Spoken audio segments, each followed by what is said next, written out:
oh my God, did you hear so-and-so stuff? Oh my God. And they'll like try and play it to be like really funny. I go, guys, I don't know if we should be creeped out that you are stalking us online or be flattered. It's kind of a combination of the two. So if you want to waste your time and see what your teachers are doing outside of school, that's your prerogative. But I don't think about any of you people when I leave this building. Yeah, right? Because they're all just zeros and ones at the end of the day. That's what I've been trying to explain to my other manager at the end of the day, like why I can't build relationships with my customers. Because they're just zeros and ones, just dollar signs at the end of the day. Do you sit there and count each student, be like, you're worth $2 a day, you're worth $2 a day, you're not worth $2 a day? You can be honest. I mean, I'm not going to judge. No, sorry. Okay, what am I doing here again? I need to actually look at my... We didn't actually level up, right? I was memeing. No, we did not. Okay, good. Just going to feel real embarrassed. Beats. Okay, this is easy. The one bad thing about having this on like Path Builder and everything is I feel like I know my character a lot less, or maybe it's because I just don't look at it enough. Maybe I need to maybe that's a me problem. What about the rest of you guys? Would you look at if you write it down by hand, you remember it a wee bit better. You think so? Yeah. I mean, I think so. You know, handwriting all my spells kind of embeds them a little bit. Yeah.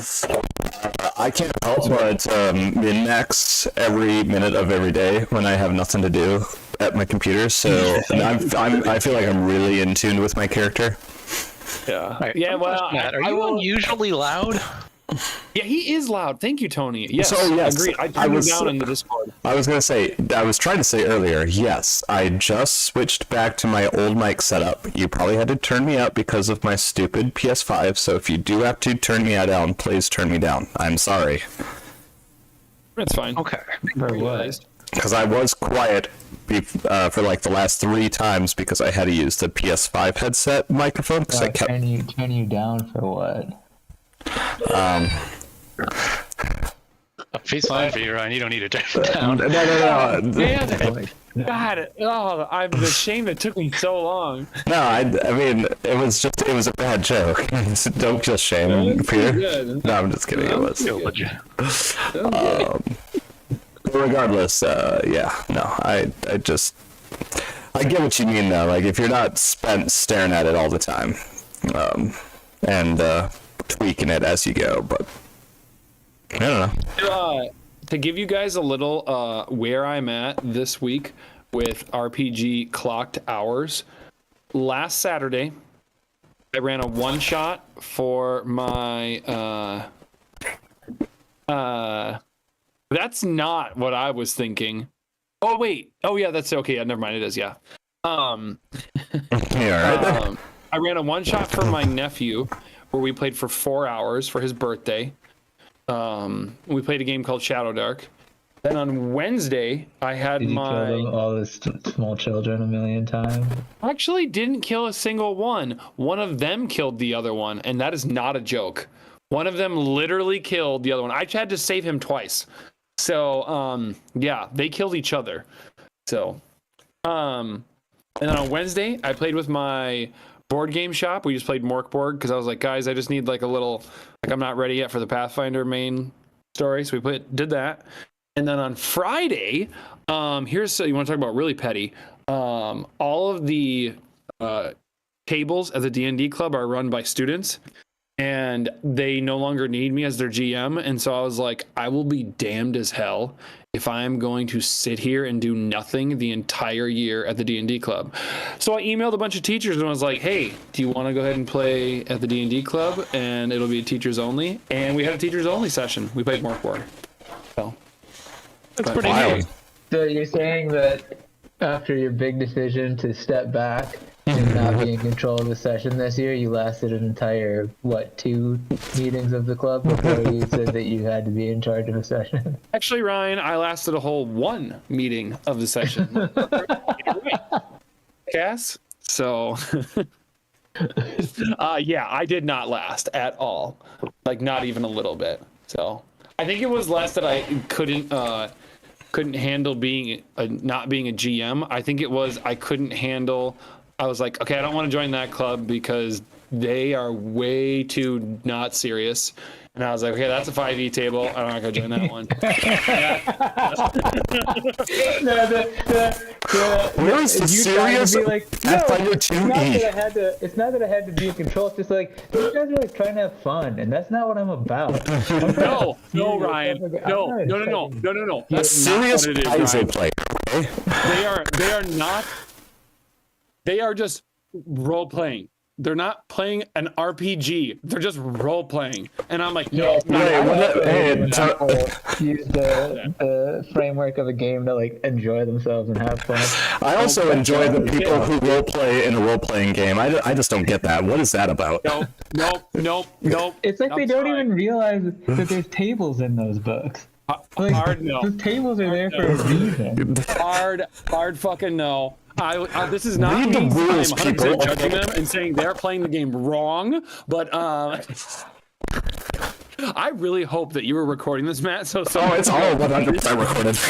I am screen capping this this is one of all. our friends. He's the biggest RPG snob. What? I gotta find you. There is actually a Magic the Gathering card called the Rules Lawyer, and I think it's perfect for you, Peter. Wait, what's it called? It's called the Rules Lawyer. Okay. Hold on, I'm gonna pull it up. I just want to use a different web browser. Well, your mic is really rough now, Maddie. Sorry. You mean you just want to open a different window of Mozilla Firefox, right? No, I had to use a different browser because Mozilla Firefox is the only thing I would ever stream to, but I don't want other people seeing what I'm trying to type and look up. Gotcha. So I'm using a lesser browser just to make sure that none of the other people. And yeah, sorry, it probably is a little rough because my fan turned on.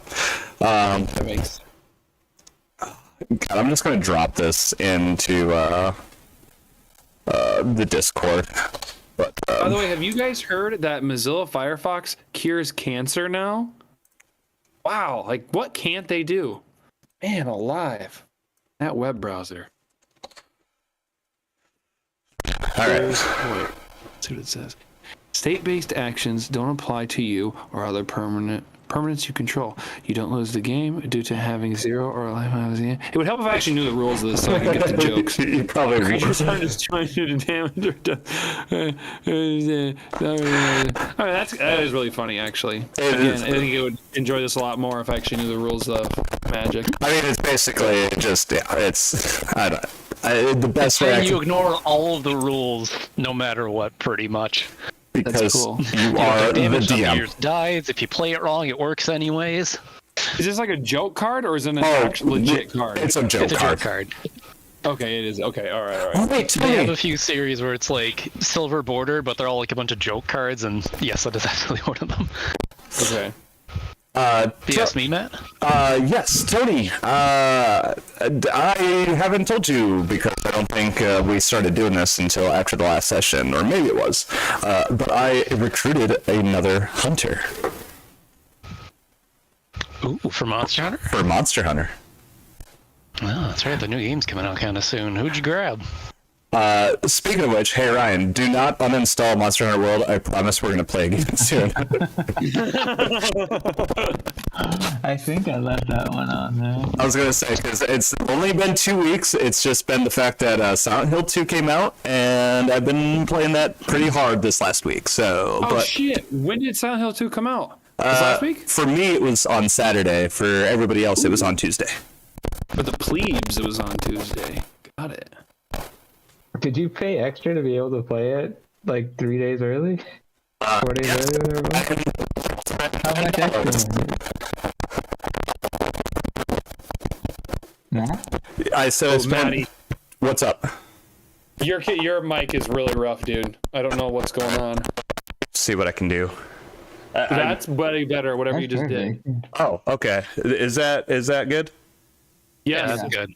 Okay, Crystal clear. thank God. All right, because I had no idea what was going on. Did Wait. you have to change something, or did you just have it stuffed in your mouth? Yeah. Was it up your sphincter again? Like last time? You know we've talked about this, Matt. You can't put it up there, dude. No, I grab probably the worst frickin' cable I could possibly grab when I was over at Thomas's, but only because I just wanted to only use one of the cheap ones instead of one of the really good ones, because I gotta record Ryan soon. And speaking of which, Ryan, I will have some scratch vocals for you tomorrow, hopefully. But that's yeah. Anyways, moving onward.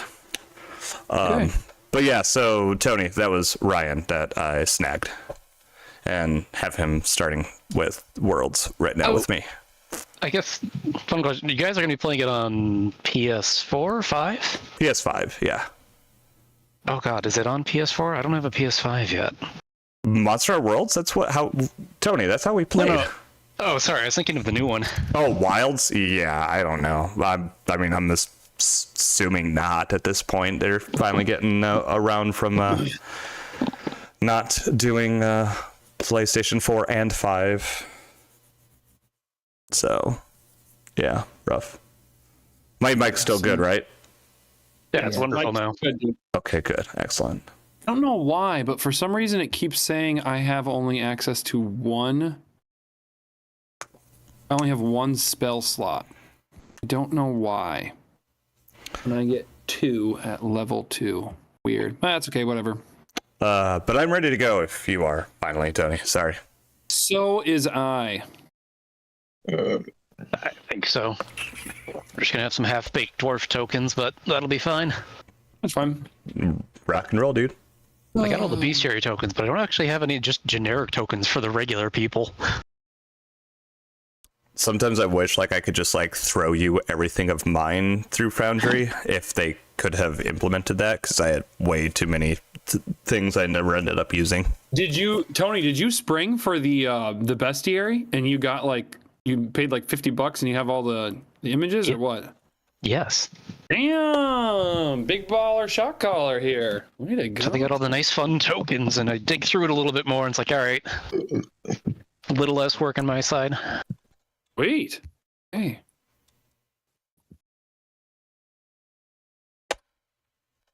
Might actually help if I have my notes open. Maddie, what's your little icon on? That is my emblazoned armament on my scythe. So that applies the +1 for me at all times. All right, so just for fun, who would like to take the callback and see how much you remember? Oh, I got it. Did that right here. Of course, the nerd would have it. Fucking, of course I am. All right, so anyway, here's what happened. Nate, not you, Peter. Sorry. That too. We fought off a bunch of orcs, saved the port town. Now we're heading to the Dwarven Hold. Jack the Bard is with us on the trip. We're trying to meet some. I'm literally reading off what I wrote down. We're trying to meet with some leaders that are part of the Dwarven Civil Wars. The Great Clan Stronghold is part of what's called a splinter faction of the Dwarf Rebels. They have taken up residence outside of the stronghold. They're making a ruckus, what I wrote down. We are going to check in with the main government Great Clan Stronghold first, and it says, I touched Ryan's sphincter. I don't know what that last part means, but whatever. No, that was in game though. Oh, okay, my bad. So sorry for metagaming on that part. Yeah, so it looks like we need to go check in with. We're going to go check in with the Great Clan Stronghold first. Then we were going to go check out the Splinter Faction, Dwarf Rebels. What did I miss? I believe that's everything. Congrats, you earned 2 points of luck. Hell yeah! Fuck you guys. Kicking ass. Alrighty. Yes, you're still traveling north with Lothus on the trails. It'll still take a few days before you get to the nearest waypoint in between. Steven's taking a swipe at something. What? Oh, God. Peter, what the fuck? Oh, why did it damage me? What were you trying to damage? I'm targeting you. Well, you missed me by 12. I know, but I still hit damage. Oh. But you can only hurt yourself. Yeah. No, I guess the critical fail. Your arm swings around and you spraying it around in a funny way. I was just seeing if I could do it while the game was paused. And I can. Ryan, this is being serious. paused only stops you from just moving around. Correct. I think that's it. Or doing certain actions. But yes, so you say we're about 2 days away from the stronghold? Or sorry, the nearest town, though, not the stronghold. Well, it says he's taking you to one of the in-betweener towns. As you're traveling, the mountains eventually grow taller, the path grows longer, and you eventually see that the path seems to lead directly to a mountain. But instead of going up the mountain, eventually burrows into the mountain, and you find yourselves in a long, dark tunnel, lit up pretty much only by your torches for the moment. Traveling on in the silence, though, you eventually start to notice lights in the distance, and eventually you come across...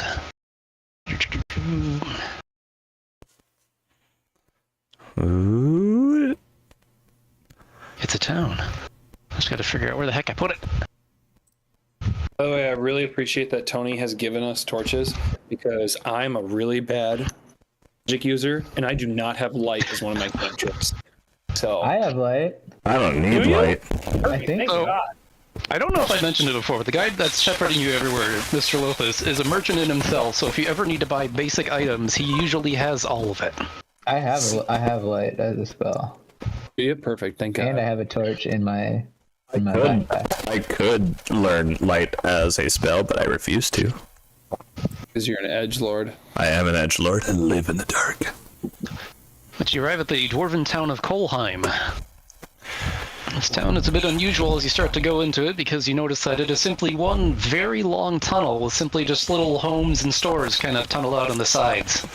DM, is the town itself seem to be any wreckage or ruin, like as if it was attacked in the last few months? If anything, it seems pretty quiet, but it's not any signs of just immediate attack. You see a few guards coming in once you kind of get to the town proper, but they don't seem to bother lighting the tunnels all the way down. Understandably. Damn, this looks nice. I'm gonna just pull out the chalkboard and write, made it to Kolheim, you said? Kolheim. Yes. Yes. I guess I'll make a society check if I know anything about this town for any reason. Yeah, go for it. Tony, while Matt is doing that, can I Never ask, mind. who did we get the instructions from that we were going? I remember The vizier. I remember we got the instructions from the vizier that we were going to the dwarven the dwarven town. But who did we get the information from that we were going to go check out? Like, did we even learned about the great clan stronghold and that the faction, the splinter rebel faction? Who did we learn that information from? Was it? the merchant that we're traveling with, right? I thought it was just one of our very successful society checks, but I could be very wrong. Yeah, I don't quite remember that off the top of my head, so it was either the vizier or Lothus traveling with you would have told you more about the dwarven clans. And Lothus is he the bard or the merchant that's traveling with us? He's the merchant. He's the merchant. Do we still have the bard with us? Yeah, riding with the wagon with you. You've obtained a human bard that kind of joined you since the fairy town. And I'm sorry, remind me one last time, what is the bard here for? He's here He to told catalog all of our awesome journeys. That's Matty. right. It is quite that. We weren't well, escorting him for any reason. He's our propagandist. Okay. That's fair. I just wanted to make sure I wasn't missing any key details. It has been a couple of weeks. Leave it to Ryan to just once again just bring us down when we were in Maddie's campaign. Oh, so you mean we're private police officers working to get paid? Damn it, Ryan. Come on. Let us suspend our disbelief a little. Tony, is it okay if I can give a little society check on anything on how long has this town been around for? Yeah, he can. Okay. If it's okay with you, I'm gonna do academia skill. Yeah, Maybe I close read enough. something. Okay, cool. Oh, I'm fucking. Oh, I can't use a luck to re-roll it. I want to re-roll it. All right, I'm just gonna leave that one as is. Damn it. How many Yeah. luck points do we start with again? Okay, I'm rolling 2 lucks. Tony, you get 2 lucks right here. This is it. You start with 2 base. Okay. Peter was temporarily at 4, but now he is back down to 2, so he changes his 9 into a 16. 16. So both Matt and you know that it's just a bit of kind of a passing through merchant town that's a bit closer to the southern border, probably the largest one of the dwarven towns that's survived over the many, many years of the orcish northern tribe rampages that occasionally breach their lands.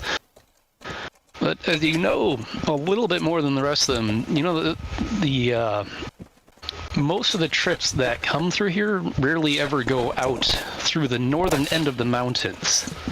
So not too much is known about the trails to the north, but most of the dwarves seem to take an underground path that leads further away rather than simply continuing on foot to the north. I hope all of you are paying attention to that because I have to write these things down. Say, how fast is your typing speed? Are you literally writing it? I'm literally typing it. They always travel in an underground path, Tony, and they don't take the northern route, typically. Yes. Yeah, other than that, it's pretty standard nexus point of where goods meet along a more refined route getting into the dwarven holds. So a lot of merchants tend to set up shop here for things coming out of their southern neighbors or sending stuff to and from that particular border. Who are we seeing over here so far, Tony? Well, so far you don't know quite yet. Lothus just seems to be taking you on whatever roads he's taking you on, and no one's really questioned him so far. Lothus, this trip has been quite lovely, and let me just say, you've been an excellent driver. I really appreciate it, Lothus. Are we headed right now to the don't tell me to the Great Clan stronghold? Is that where we're heading to right now? Well, we certainly are. We certainly are. We're going to show you one of the finest inventions the dwarves have around that no one ever seems to believe us until they see it on their own. Oh, wow. Excellent. Now, Lothus, can I ask you a question? Please do not take my ignorance as an insult or anything, but I remember reading in a book once that here in Kolheim, you guys travel in an underground route, but you never seem to take the northern route. Is there something... What's wrong with the northern route? Why don't you guys take it? I'm just curious. Quite simply, we eventually just built a safer road underground. Where did the northern route lead? The same place we're going. It's just simply above ground, and above ground, that's where you find, I don't know, orcs, monsters, dragons, all sorts of foul things in the forest. It's a lot easier to keep a tunnel safe than it is to keep an entire, expanse of forest safe. Ah, I see. So there's still some roads up there in case if people want to go north and the dwarves don't like them. But if you got a dwarf on your side, odds are we'll give you the shortcut route instead. Oh. Oh, who typically takes the northern above ground route? Elves. But they rarely have reason to come here anyways. Oh. Those racist bastards. Just never like to hang out with those dwarves. They don't seem to be very fond of the way we implement our lives. Not enough daytime or touching grass, nature.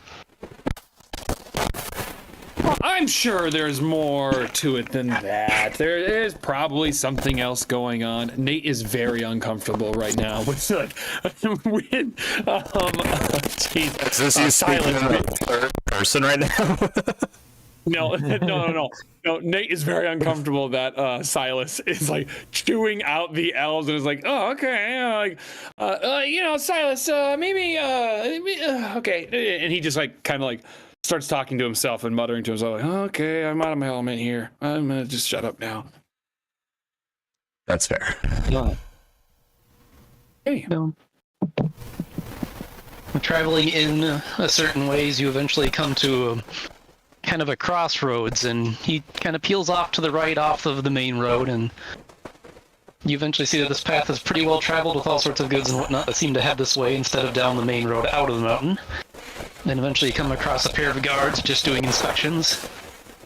Hail, travelers! Present your goods and licenses. Ah, yes! Lovis, I'm assuming you will be able to accommodate this gentleman? Yeah, absolutely. I've got my own, but you might still have to tell them who you are. Hey, you like to put it in the books. Oh, of course. Silas, why don't you let me go ahead and I'll take care of this. You kinda This just is hang Nathaniel. back. I'm Silas. That's Steven. Okay. That was the exact opposite of what I just said. And that's Frank over there. A good man. My name is Silas. This is Silas. I get so confused. I am Nathaniel Gray. My friends call me Nate. Let's not be presumptuous. Why don't you just call me Nathan? I have walked away. Nathan. And this is Steven and Frank. We're passing through. The dwarf guard looks at you, writing stuff down in his little notebook. Reason for visit? Okay. This is Peter talking. Shit. Hey, Ryan and Matt, why are we visiting again? Or wait, are we allowed to tell them why we're visiting? Why wouldn't we be? We're under orders from. Sorry. Then now this is. Oh wait, no, this is Matt still talking to you. This Not is Silas. Yeah, we're here in the Dwarven lands to purely talk to the. To settle this civil war. Why would we not be welcome? Right. That's right. But are they okay that that the Vizier has given us this order? Is that going to seem like the Vizier is meddling if we tell them that? I mean, is it? That's for you to decide. I was gonna say. I mean, fuck me. Is it a? Is it? Right, huh? Tony, if you need me to make a society, actually, I'm just gonna make another society check. Yeah, let's make. Yeah, I agree. Hold on. Let's do that. I'm gonna do it too with you. Okay. Like- I'm just gonna make a society check. I mean, are we? My first off, is it even appropriate for individuals like us to be approaching whatever great leader of the good part of not the rebels? Jesus. And I mean, that actually, lived in the forest for like the last 20 years or so that makes sense. Tony, I got a 21 because I added another luck point to me. I'm down to Burning through 1. those things. but Hey, you know that's what I mean? fine. Like with a 16 or with a 16 and his 21. I mean, for me, my question to you is more going to be about A, who's the leader, what's the leader and or king and or chief of these lands, and B, is it even appropriate for humans such as us to even approach, well, two humans and a gnome, to be approaching these dwarves, or And and a bear, etc., etc., etc. You know what I'm asking. Alright, you might have to adjust your wire again. Your mic's gotten funny again. But yes, is it appropriate? So-so. Are you meddling? Absolutely. But it's not exactly outlawed that you can't request an audience with leaders and such. You might get put on a wait list or something silly, but they're not just going to say no because you asked. Fine. Is it a king, a leader, democratically, a chief voted in by oligarchy, democracy, republic? Alright, your mic is completely blowing out there, so I think I heard a little bit of what you said. The leaders of the clans are usually just... There's multiple clans that usually do a meeting at the Great Old Clans. So it's a bunch of, shall we say, dwarven families Okay. that have their own patriarchs and matriarchs that kind of lead the dwarven civilization as a whole. Testing. That's better. Okay. But so there is no one like that united them all. There's no Nah. king of the north. Okay. So at this It's usually moment, one of the great clan leaders. You know, there's at least a handful of them, but not a lot. okay. But either way, then yes, from Matt to Peter, if you're not going to answer truthfully, Silas will, because he just doesn't care. But I'm going to leave that decision up to Nathaniel until Nathaniel speaks. Nate is gonna look at you and just go, Silas, please let me take care of this. Just trust me on this, okay? I'll look over the guard and just say, "Hey, we've come here to go ahead and we're requesting an audience with the head family clans over at the Dwarven Stronghold. So we want to go ahead and we've been hearing that you guys are in a civil war, and we want to see if we can aid the families to see if we can come to a nice peaceful resolution." Dwarf Guard doesn't seem to make any comment on the situation, but keeps writing it down. All right, and last up, license for bear. Is that thing tame? You talking about Frank? He's fine. He's chill. They usually don't. Dwarves usually don't keep bears as pets, Steven. Oh, he's more of like my partner. Like it's not really like a pet relationship, kind of like guard. You can put it on this gnome's life that if this bear does any wrongdoing, the gnome will pay the consequences for it. Just to check, are you a druid? Yes. All right, that makes more sense. Do you have a circle? Family? Do I have a family? That is a you question. Oh, like a circle of the moon, okay, circle of the Yes. forest, circle of the wild. Most of my... No, that's a different thing, right? Or is that the circle? I thought that was a... You can either respond with your literal rules circle or a circle that is just simply like your lore family. But just remember, if you're wrong, you're gonna have to roll deception. What is my TikTok, the clicks, the clicks, Wild. the clock's rocking. Wild. He is a wild man. It's wild. All right.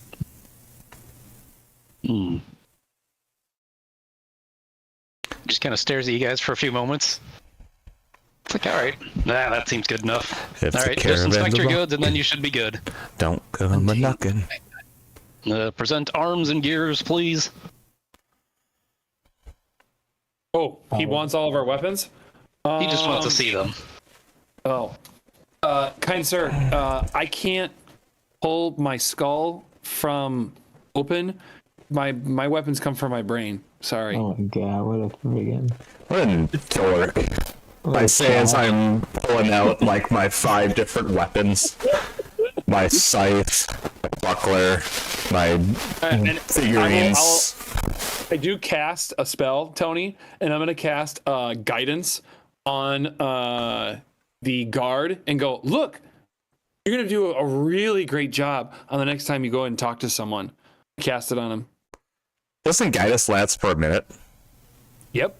He looks at you a bit weird and is like, please refrain from casting spells on the guards.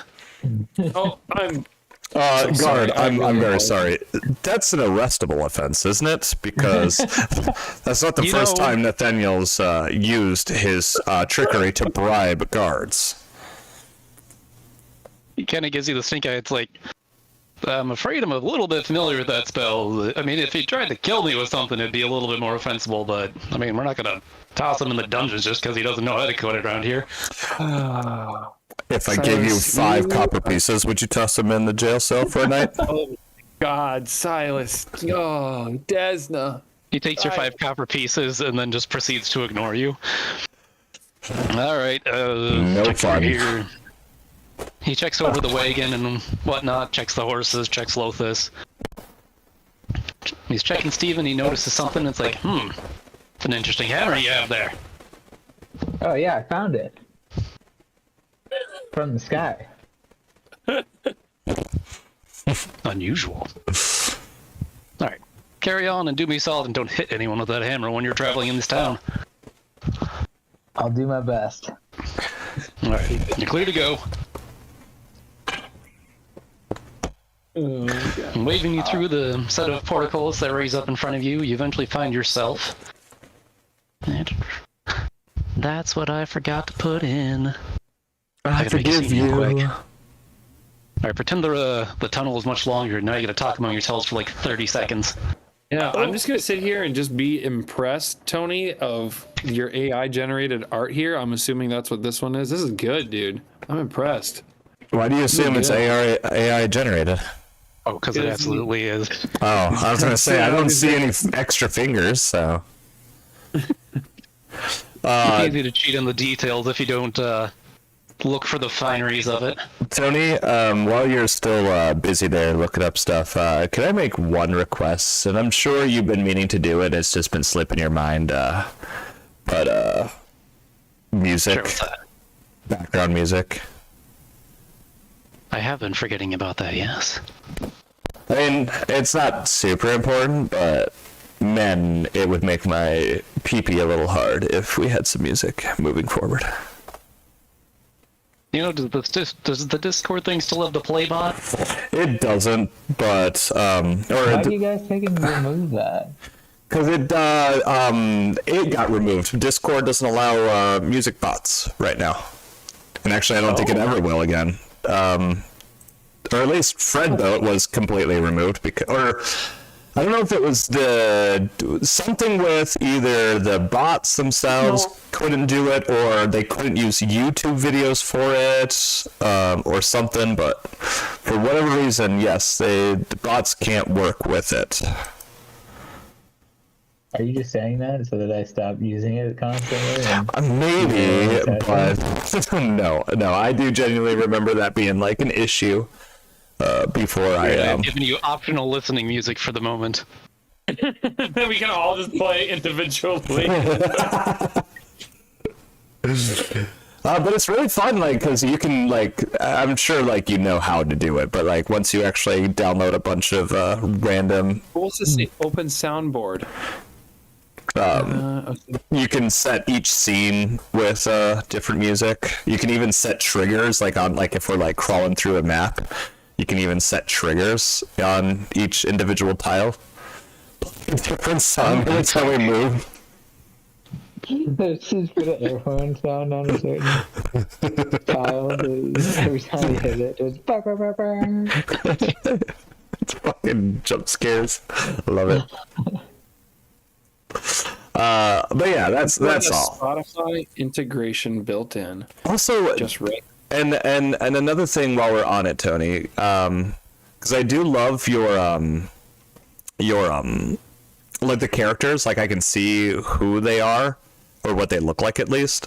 Is there a way future to like write a little bit of lore or allow us access to these so we can write our own little bit of lore in the journal about them just for our notes? Or is that not enough? I mean, all I can do right now is click on their picture. I don't see a means to edit them. I don't know if I can edit them as not the GM. Or if Interesting thought. If they can be editable. Just for future reference. Don't fuck with it now if you're busy setting up your scene. I don't want to distract you. But it was just quick change. I put it to owner on everyone. See if you can type things in there. Cool. Oh, I can. Okay, so we can add, but hold on. Let me do this. Let me.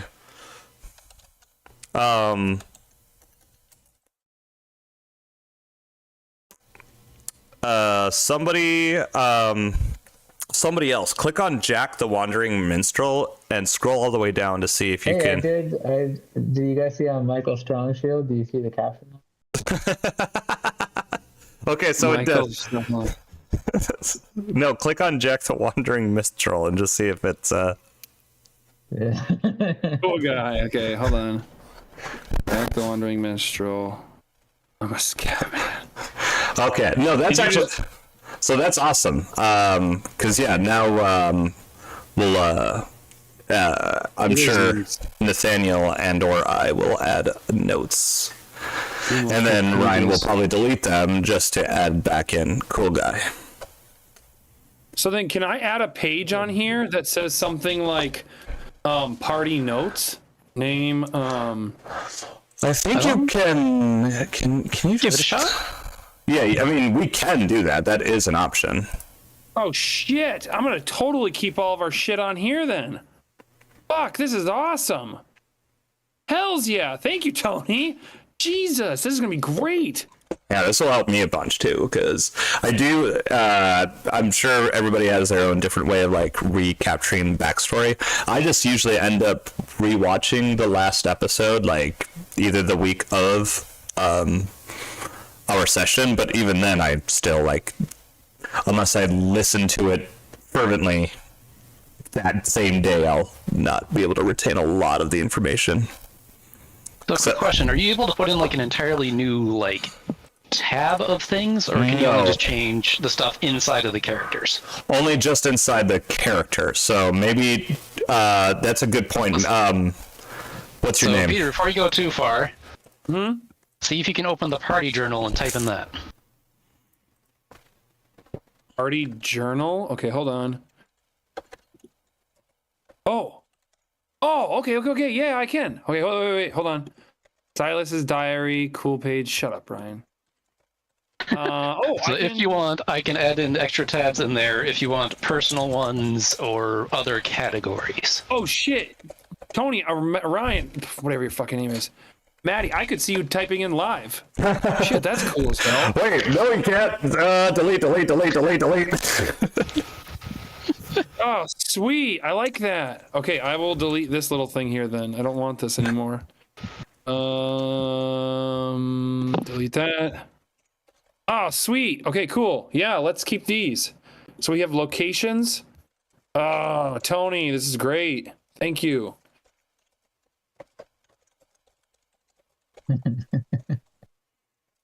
I like your diary.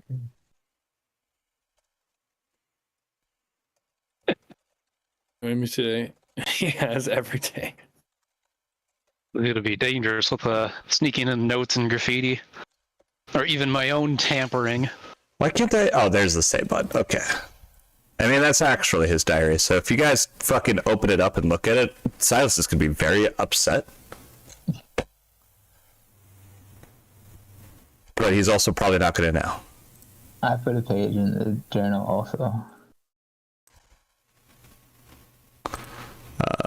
But anyways, okay, I'm sorry. Cool page, Stephen, Frank. Those are the only two cool people? Just a list of cool things that I've found so far. Alright, sorry Tony, I didn't, but this is great. But Oh no, that's fine. please make sure you open up your server like a good 20 to 30 minutes beforehand, and also maybe leave it up like 20 to 30 minutes afterhand, so that I and or Peter and or Ryan can add our notes for ourselves too. Oh, absolutely. But sorry. I usually have it open for like a few hours beforehand because I'm usually, procrastinating as I would do. That's fair. We've had like, an entire month? I'm very silly with it.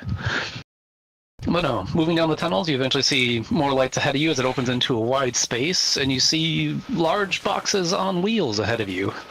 If you guys want to make engineering knowledge or Crafting other checks, or you can see if you happen to know what they are. would that be like just crafting or Crafting? Yeah, crafting can work too. yeah, because I don't what is my lore? What is Silas's lore? I thought it was just do I not have a lore? You have to have a lore, right? I don't have a lore skill. I didn't add my lore. I know I should have a lore skill. What did I choose for my background? Undertaker. Oh, okay, so it'd be irrelevant. Either way, doesn't matter. Do you know what the lore is for an Undertaker? Not offhand. Okay, continuing on then. Yeah, sorry. Crafting. What do I know with a 12 of these strange boxes with wheels? Oh, they seem like horseless carriages. They look like mine carts. Big, long mine carts. Hey, there you go. That's a pretty good guess.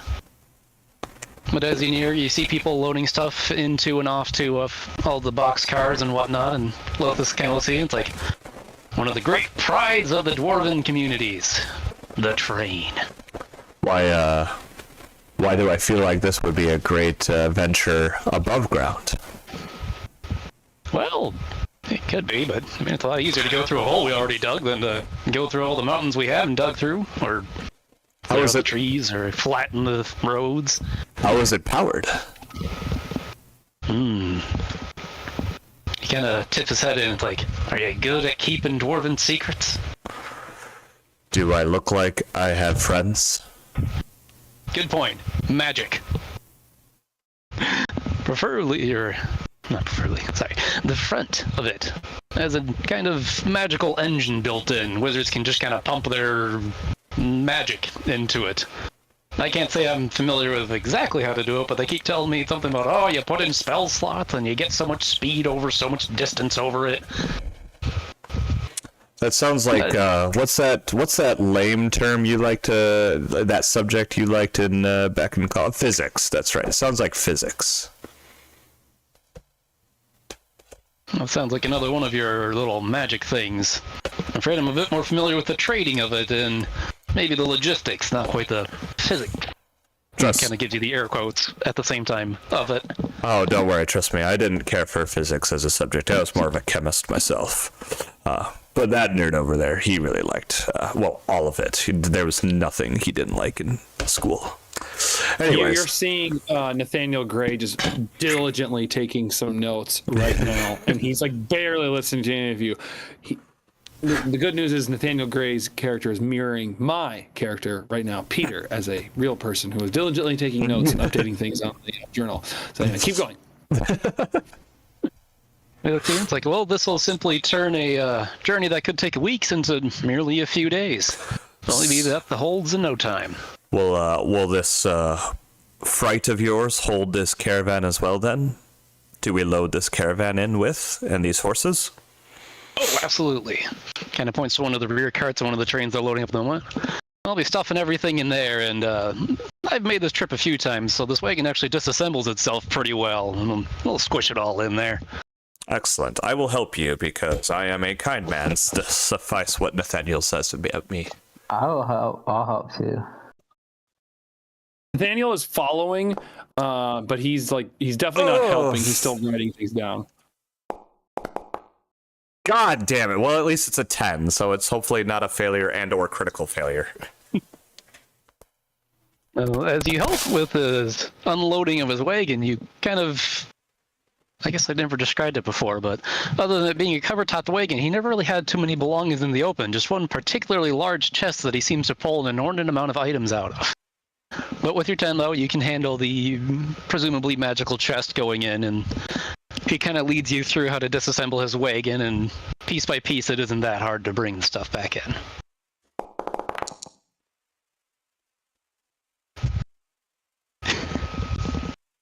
Although taking it upon himself, Steven helps in and pretty much hauls the entire load in on his back.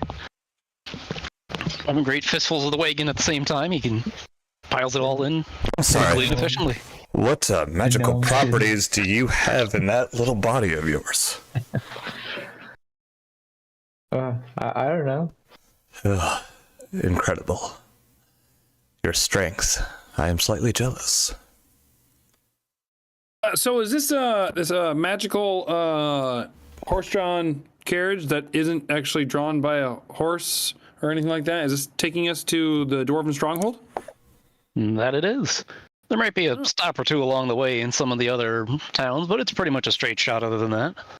Oh, fantastic. Right. Well, We'll climb in. Is there anywhere to sit, or is it a pretty open carriage that we have chosen? Well, this leads you into the middle of the carriages. It's like, this is a passenger one. Take a room, be in it. You'll be fine. Excellent. You, gnome, I must settle a matter real fast if you would entertain me. Yeah, what can I do, Silas? Here, see this table? Sit at it across from me. Okay. Now, what you're going to do is you're going to take your right hand, you're going to put your elbow on the table, and you're going to give me your right hand with my right hand. Okay. All right. Now, from here, you are going to use whatever strength you have in just this arm and you're going to try to put my arm down while I do the same to you at the count of 3. You ready? Yeah. 1, 2, 3. Oh, I for sure thought Silas was gonna go on 2. Like I 100% would have assumed he was going on 2. Holy shit. Okay. All right. Do you want to try against Frank now? You know what? Please try against Frank. Oh, Please. you know what? Oh, let's do it. All right. Let's see what Frank can do. Tony, am I allowed to spend a luck point on another player? Yes. Fuck yes. But Steven, I must ask you. Yeah. Can you tell this bear the rules exactly as I have explained them to you? Yes. Excellent. Then let us partake in a good full old-fashioned bear arm wrestling. Because, as my forefathers have told me, we do have a right to bear arms. You can do the count. Oh, yeah. Oh, sorry. It was my lame fucking joke as I was doing it. You No! You smoked it. Oh. Damn it. You used all 4 of your luck points that you had so far. Did. All worth it. You got a 19 right now. Ryan, you could spend 1, and if you get a 6, you'd match him. Yeah, I'm not gonna do that. I don't care. Whatever. Whatever. I can't believe it. Okay. I'm The way- sorry, the way, Steven. The way I gave Frank my luck was I was right behind him, and I was just kind of like muttering some spells. I was like, "Come on, Frank! Come on, Frank! Come on! You can do this! You can do this! You can do this! You can do this!" And it didn't work out enough. Damn it! All right, Steven. Thank you for entertaining me with this. I needed to know if you. That was a fun game, Silas. It was. You did so well. Oh, thanks. Try it to Nathaniel. I'm sure you'll have even better luck against him. And I get Actually, up hold and on go a to second my here. own. Sorry. God, I can't decide if it's gonna be worth it or not. But I feel like Nathaniel wants to do it just to put Do it. put Silas down a peg. He's gonna go up to Silas and he goes, "Hey Silas, can we go ahead and do the same thing? Like, let's go ahead and just arm wrestle." I'm sorry. I wouldn't know that meta. Can we do the same game too? Can we do it? You would like to have a test of strength? Yeah, Wow. let's do it. I am Yeah. shocked, Nathaniel, that you And would do right this. as I'm sitting down, I look over at Steven? Steven and I wink at him. All right. And I put my arm up. Okay. Okay, which arm are you putting up, left or right? The right hand. Okay, I put my right hand up and I do the whole Charles Xavier left hand to my temple. And right before our hands touch, Matt, I cast a spell on you. And I am 100% burning a spell slot to do this. That's fair. Dang, that's underhanded. I am casting telekinetic ram. Oh no, it does damage. I don't want to do damage on you. Oh, too late. You were I don't want to casting. damage you. I just Too late, you said it. You did. I can't, but I can choose one. I can choose one action. Hold on. Okay. Oh, I'm just gonna do the one. I don't want you to take. Yeah, I'm just gonna do the one action. Fuck yeah, I'm just doing one action. But Maddie, I need you to make a fortitude save. Hold on. You focus it or disperse it, or push away 10 feet from you. Okay. Or 20 feet. You are right next to me, so I would push you 10 feet back, or For you sure. might get hit into a wall. You slam into a wall that's like 2 feet away. No! Damn it! With that, Damn it! I'm gonna look at you and actually I'm gonna smile at Nathaniel and be like, You're starting to get it.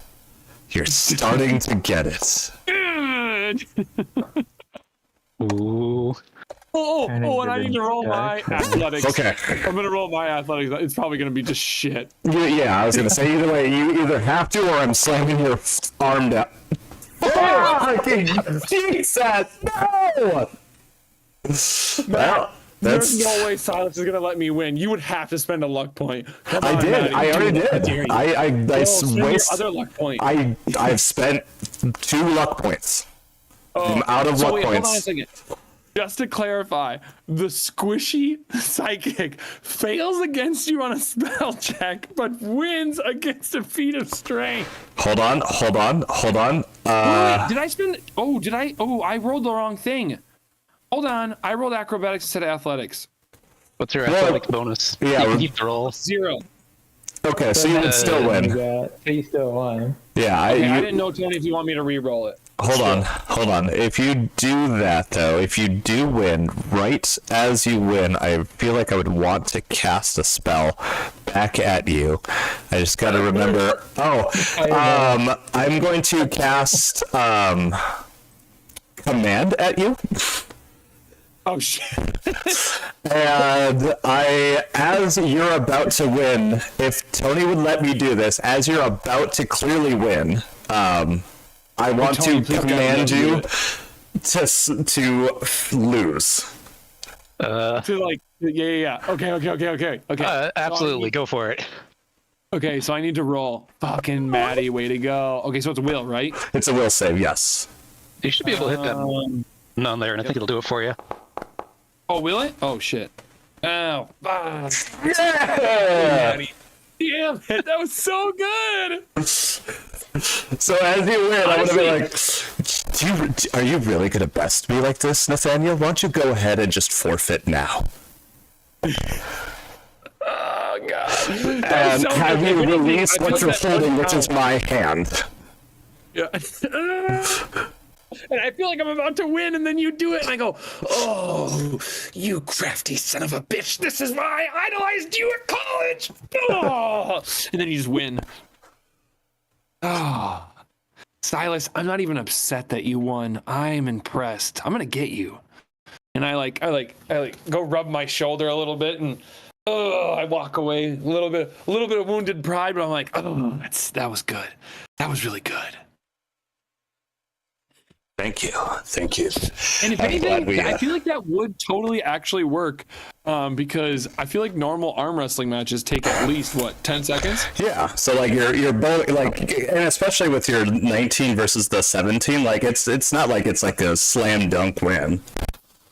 Yeah, it was good. Shit. So all right, well that was the end of the session, guys. You ain't better than that, you guys. Yes. Silas is the winner of the Wizard Arm Strength Tournament. Investing many his soul. Both of us watching amused from there. It's like, I might have to share this with some of the other clans. This could be an interesting sport.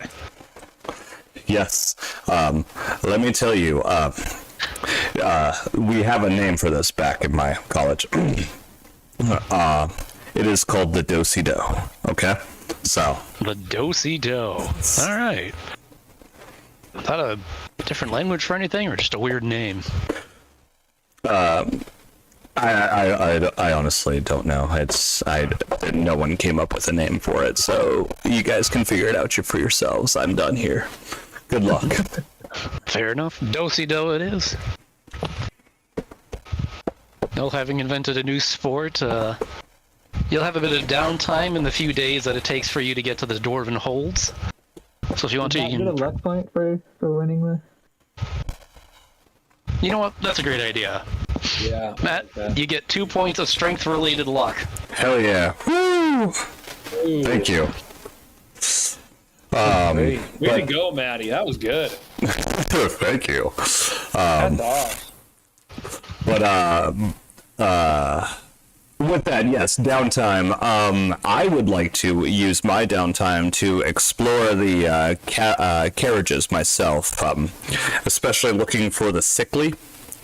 But that's what I will do. If anybody else has what they want to do. Offering coin to treat wounds. I don't think any of us need. Well, it looks like Frank's the only one who's low. And let me flip that around. I'm going to offer my abilities for coin. Frank's 21 or 24, so he's not in bad shape. So you'll at least get into night's rest anyway, so I assume that should top him off. Okay, yeah. Yeah. So right now we should take a night's rest? Say that again? Right now we take a night's rest, or? Yeah, you can do it right now. I've been meaning to do it for like a long time because I went to click on command and I was like, how have I used command already? And I was like, oh, because I never actually slept in like the probably week and a half we've had since last time I've used a spell or two. Sleeping on that wagon is paradise. It's been so long. You've been traveling so many roads, and just forgetting to sleep is something you do when you're brooding too much. That is true. This edge cannot be loaded enough. Going through there, you kind of notice that it's a particularly short train. It seems they hooked this one up just for a quick go. You got the storage one at the back. You have your own passenger wagon in the middle. Up at the front seems to be the engines. As you try poking around there, one of the guards looks at you and's like, all right, no further. Oh. Just trying to figure out how these things work. Magic, he says. And he just leaves it at that. Yes. Well, this is a world of magic. Everything works on magic, guard. If you want to, looking into the room, you can make a perception or arcana check and see what you see. I will do that. Because as far as Silas is concerned, he sees a business opportunity. And a means to make passive income. Looking past over the dwarven guard, who's much shorter than you, so he doesn't really do much to block your view. You kind of see a shorter wagon with another door at the end, presumably leading to the actual engine itself. But in here, the walls seem to be lined with odd stone blocks that have all sorts of runes and scripts over them. Make a arcana check or other magic-related one if you got it. Yeah, because the only other one would be religion, or... Wait, occult. Where's occult? No. Oh, wow, Well, I guess it makes sense. I am a religious man, but I'll do Arcana just because I feel like it would be closer to Arcana anyways. With a You can definitely tell that whatever artifacts they have along the walls is hooked up to the main engine and perhaps storing a vast amount of magical power, but you're not entirely certain. Are these ruins? Anything else in the... What's that? Oh, I'm sorry. Sorry, you were still talking. I'm sorry. No, that was right about at the end. I was going to say, it's like... The walls are lined with these odd stone blocks that seem to be etched with a bunch of runes connected up to the front engine. Maybe very magical, but other than that, you're not terribly certain. But are the runes themselves, like, repeating in a fashion? Like, could I record a rune that's inscribed for later note-taking? Or for later investigation work? So looking at the walls, you kind of notice that the blocks are stacked about 3 high on each side, and there's many rows of these blocks, and each block itself has all sorts of script going over it that does repeat itself on every block. But it is a lot of writing, and the Dwarven Guard's starting to give you the stink eye. I will do nothing about it then, and bid him a, how big is one stone? You'd say it's probably a 3 foot by 3 foot cube. Okay, never mind, that's a huge stone. Alright. I was like, is it like a rock that I can just be like, hey guard, what's that over there? Yoink. But no, a 3 foot by 3 foot boulder? No, that's not happening. I will just, wait. I will, sleep on it tonight. And therefore also, pull out my spell book. Clerics are not spontaneous, right? They do, register their spells here every morning? Those who were clerics before, clerics are not spontaneous. Yeah, you register it every morning. Yeah. All right. That's what I want to know. Anyways, beyond that, then I will just, if there's any sick that needs a little bit of surgery, I will offer my services. Otherwise, I am brooding. Sure, only a D2. Sorry, I was grabbing my core book. A D. Flip a coin. It was yes. I was trying to.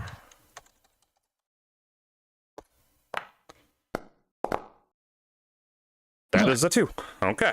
Going back into the passenger cabin, you notice that there's about 5 different separate rooms, each about 10 feet long. 2 of those seem to be dedicated to your party with emergent, and as you kind of knock on the other 3 doors or so, eventually one of them responds to you in a more favorable fashion. It's like, well, I've had a bit of the gout lately, so maybe you can help me with that. Sure thing. Lie on the bed, take off your shoe and sock, or take off your boot and sock, and you might want to close your eyes and bite on this rack. He kind of looks at you for a second, like, wait, what? You have the gout, right? We've got to get that gout out. For 5 silver, I will have you bite on this rag. And I will get that gout out. All right, roll me a diplomacy check. Ain't no doubt. He's got the gout. God damn it. I have no face. Ugh. I have to fix that. 9 is my face. But I will give him a hearty wink. So with that hearty wink, I'll give you a 10, which is good enough. It's like, all right, we'll see how this goes. Just sink, sink, sink, sink. Lay back.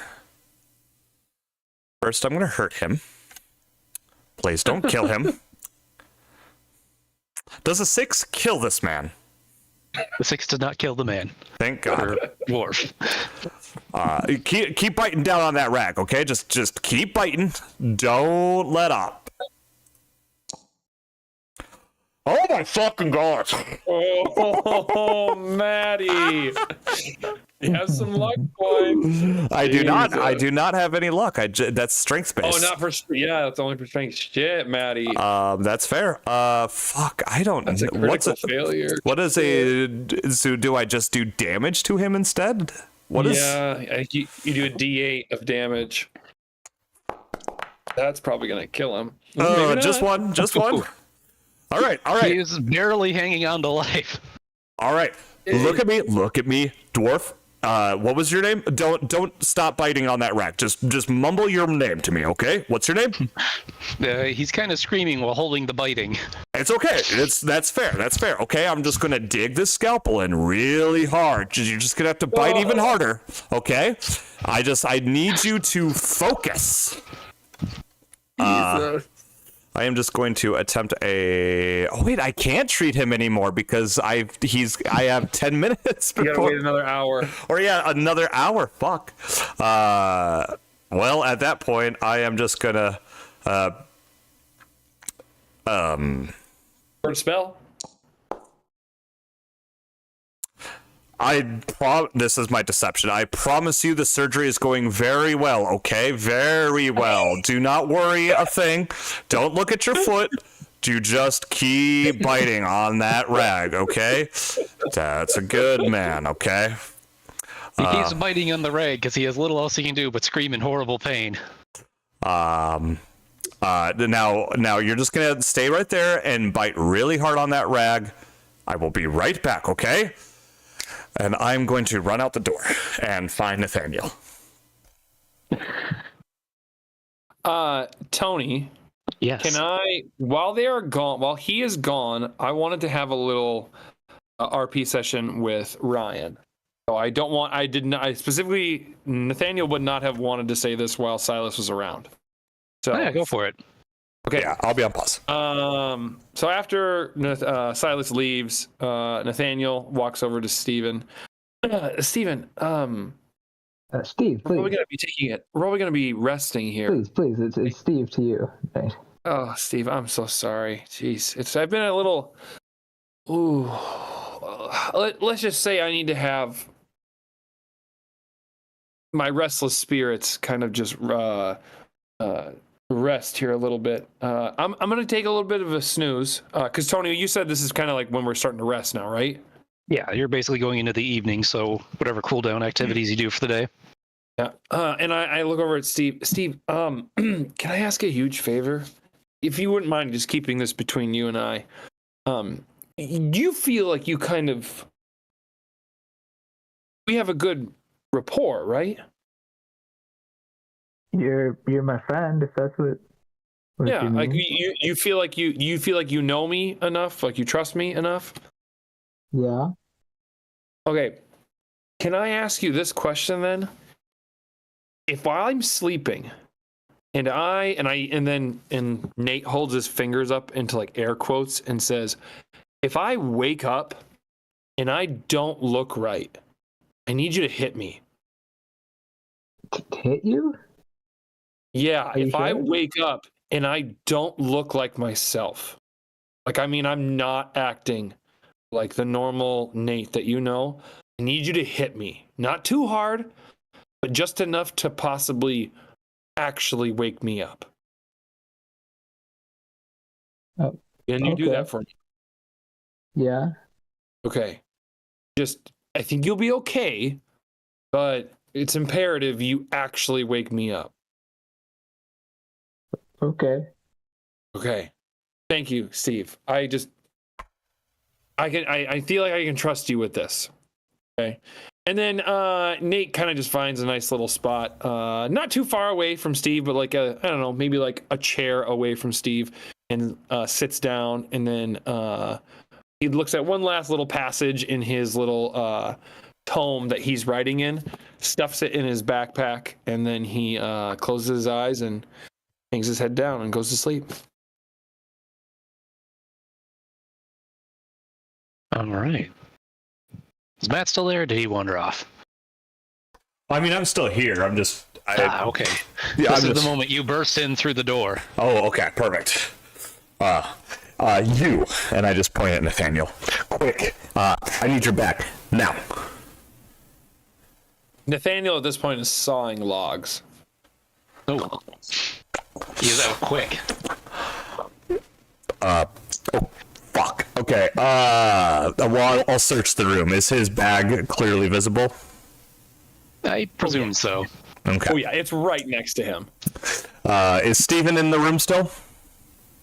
Yes.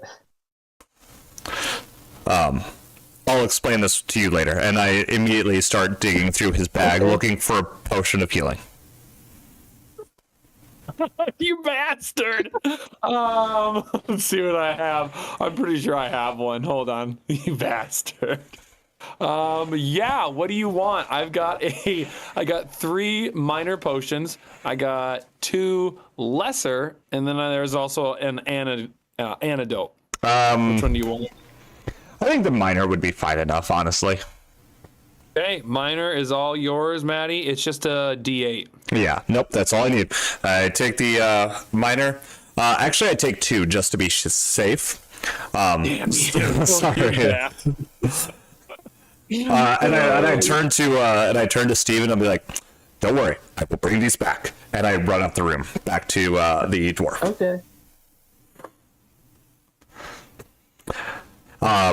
Once I get, if it's still on me. Once I get to the dwarf's room, is he still alive and screaming? He is still alive and screaming, yes. Beautiful. I'll uncork one of the minor healing potions, and I'll rip the rag out of his mouth, and I'll shove the potion into his mouth, and I'll just be like, "Suck on this." Give me a quick reflex text. Yeah, good point. Totally fair. A 16. You're fast enough to kind of basically do the Indiana Jones swap, so the screaming doesn't make it out into the cart. Oh, thank God. Good point. I didn't even consider that when I was playing it in my head. All right, let him suck that. While he is like sucking it down and it's going into him, I'm going to attempt risky surgery. Oh wait, I can't yet. Sorry, delete that. Don't worry about that. I'll just. If it's a time limit thing, you can skip it and just do the surgery. Well, we'll just play it as I'm gonna coup him for about 55 minutes and just be like, trust me. It's like I need to we're gonna figure this out together, okay? The gout is a very, very specialized type of bacteria localized in your foot. I've got to clean out a lot of spots. The surgery takes time, okay, buddy? Just hang in with me while you're just keep biting that rag for. I'm gonna do 3 points of damage to him. All right, he's still going. As I dig further into his foot, probably breaking a couple of spots. But I gotta.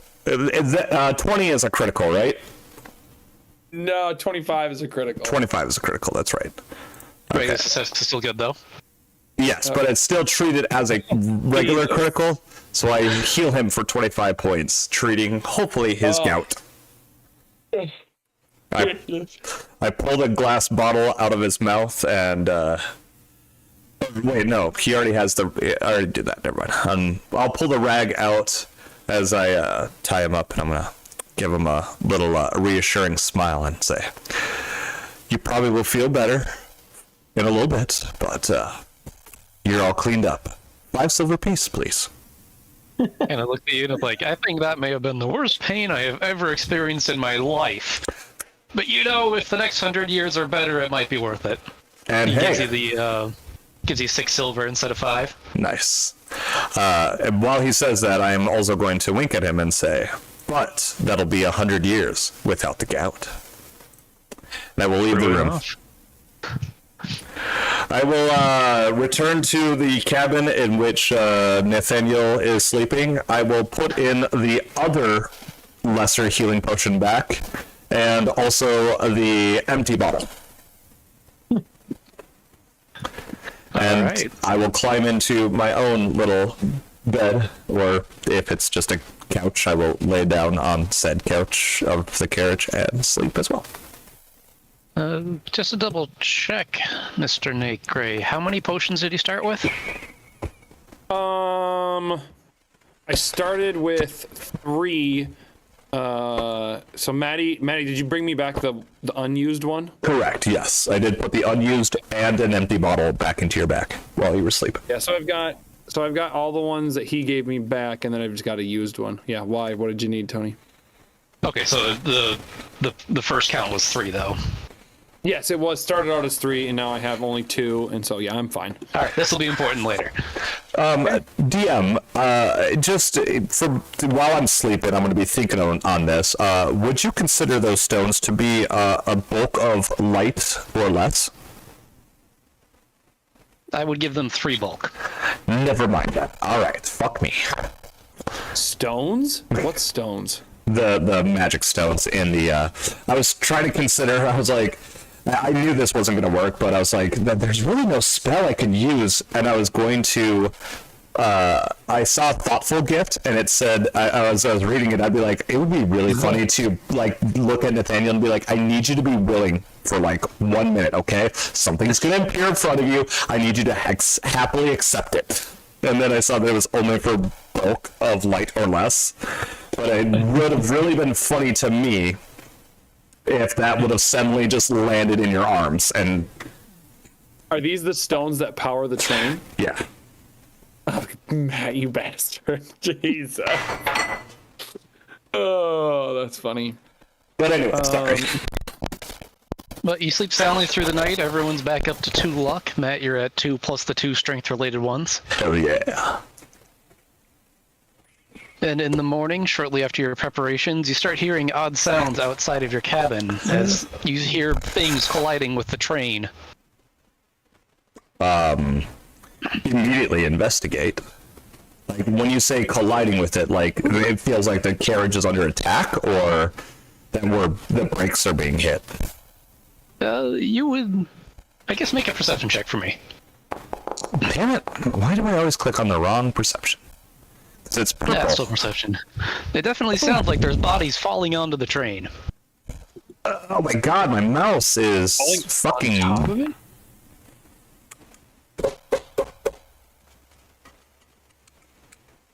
That is a 17 for me.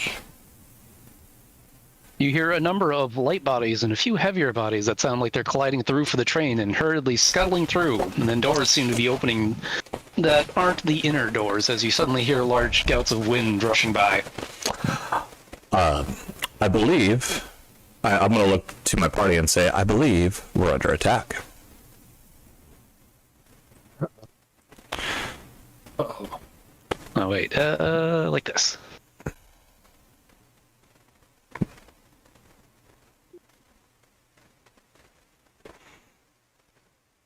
There we go. That's the order I want. Oh, hi, Frank. Fancy seeing you here. Did you just say hi? I forgot which one was Frank, which was Steven for a second, and after that I realized. I'm curious. Ryan, you can still see Frank, though, right? No, I can only see Steven. Yeah, I can only really? see. Yeah, you got a wall between these two carriages, I'm assuming. Oh, okay. I wasn't sure if you could just see out of both of them. I think if I click on, I don't know where it is to click on, but I think if I click on wherever Steven is, then it'll Okay. let me see him instead of seeing Frank's. Oh, I'm colliding with a wall? Is that what's happening? Yeah. Oh, okay. It Sorry. should be. I imagine... Yeah. Sorry. Either way, I I'm didn't gonna... quite hit all the walls, but I imagine it should be working. But yes. Exactly. All right, Matt, you are now required to post a combat music to the Discord. Oh, fuck. Where's... But you immediately see two goblins out there who seem to have busted their way into the train. Screaming, looking for blood. Oh, I'm pulling my scythe with, fervor. Oh, there's no active encounter, never mind. But I'm excitedly pulling my scythe, licking my chops.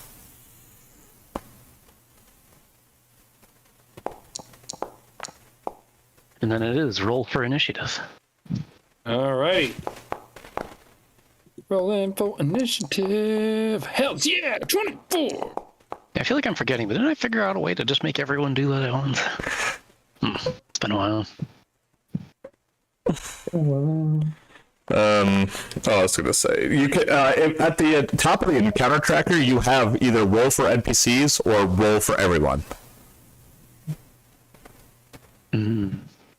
So. Oh, I see those little tiny buttons. Cool. Okay. Yes. Snake Gray, you hear violence around you, and you do see the goblin outside the door. It is your turn. Okay. Am I allowed to peek out first before moving and just kind of see what the hell I see, or no? Yeah, you can do that. I'll be right back. Well, that is what you see. Okay. All right. Oh, that's cool. I can. Oh, I don't know how you did that, Tony, but they're like warping.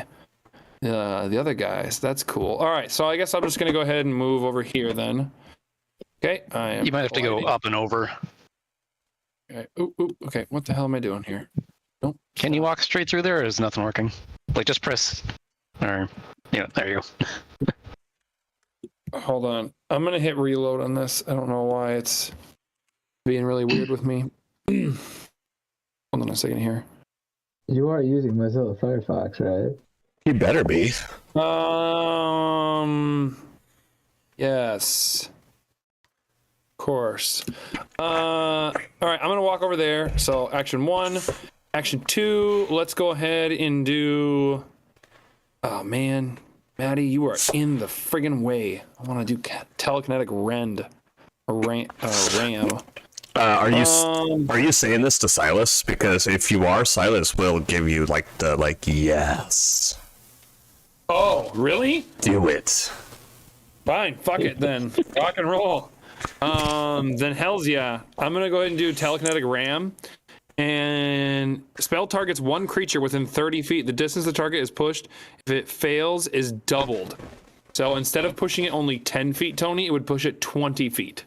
And I don't know how you want to rule that. If you want to make the other ones roll, do it. But yeah. Which one are you shoving? I'm shoving the one in front, right here. Also, you want to pop up the ability on the little thing. Yep. And then I'm going to go ahead and go telekinetic rend. Or ram, not rend, ram. And then I do that. I have them selected, right? So it should just be, you have to click on that, right? I believe I clicked on that. Right. Because all you're going to do is just push me, right? Oh, yeah, baby. Okay. So you get pushed, Tony. Hold on a second here. It's pushed 30 feet. When a critical failure is a knocked prone. Oh, wait. And Within 20 feet. so Okay. normally you're pushed 20. So you're pushed 20 feet at base. But because it's a critical failure, you are prone and you take 1d6 bludgeoning damage. All right. Well, with your critical success, I'll give you two options here. You can either choose to launch the goblin over the combatants into the far side of the cart, or you can just eject him out of the side door. Eject him over the combatants. Can I have him land on his bud over here? Sure. Okay. If he lands on his bud, is his bud gonna like take some damage or possibly fall or stumble or anything, or no? Roll your damage again. Rolling damage again. It's just another d6, so I'm just gonna roll d6. There you go. Yes, you catapult the short goblin, bouncing him underneath Silas's legs and ricocheting him up into the other goblin warrior. Oh, fuck yeah. And then this guy should be prone now. And that's my turn. Oh, there you are. Fuck yeah, that was All right, awesome. Next up, we'll have Silas. Silas will then turn his attention to both of these goblins. And, what did you just use? Oh, no, use Kinetic Ram. I thought you were going to use Telekinetic... I thought you were Kinetic Ram. I thought you were going to use Telekinetic Rend. Oh yeah, no. At which point I was going to be like, yeah, do it. So I am all out of spell slots now. I don't even care. But, You had your nightly rest, so you should be fresh up on things. Oh yeah, you're right. Okay. So I do have one more left then. so first off, I'm going to then turn to them with my hand out and cast my Haunting Hymn at them. So they both need to make a Fortitude save.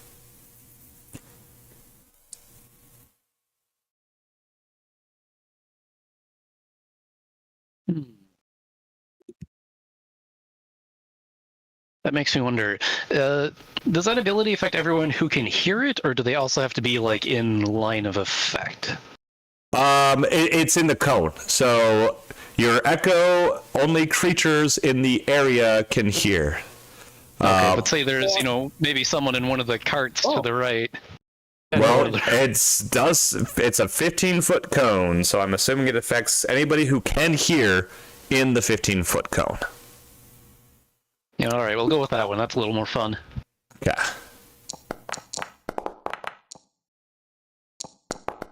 They get. Holy hell. Who failed? Okay, so whoever succeeded just takes half damage. The other two are also... oh, wait, no. The one who critically failed, whoever critically failed, is deafened for 1 minute. What is going on with my mouse? 6, and 3. Alright, so the critical doesn't double the damage, it just adds on death. That's all it says, yeah. Just if it critically fails, it's also deafened for 1 minute. Alright. No, Maddie, it's a basic fortitude save, so no, it does double. Basic means on a critical, it's a double on a save, or on... Yeah, so no, it still doubles. Oh, okay. I wasn't sure. I just... So, yeah, so 3, 6, and 12. Oh. Jesus. And you... And whoever's critically failed...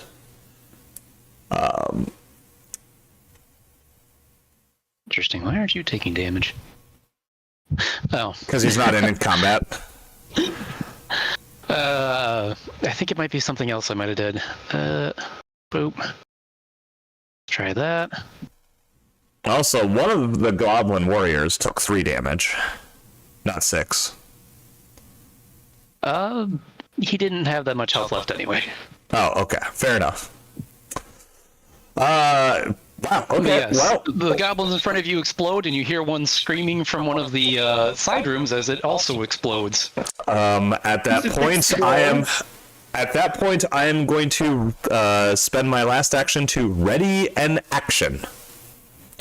And that action is going to be attack, and the trigger will be when whatever creature's back there is in melee range of me. End Takes turn. 2 actions to ready an action. Man. Fuck you. God damn it. Why does it take 2 actions to ready 1 action? That makes no sense. Because they want you to use all of your actions in your turn instead of being able to hold them. That makes no sense. That makes no sense. And then with that, alright, with that, give me 1 second, because I didn't expect Peter to annoy me. And this is, and let me make that clear, it's not Nathaniel this time that annoyed me. It was, no, I'm just kidding. Peter. He's holding up to his rules lawyer card. Yes.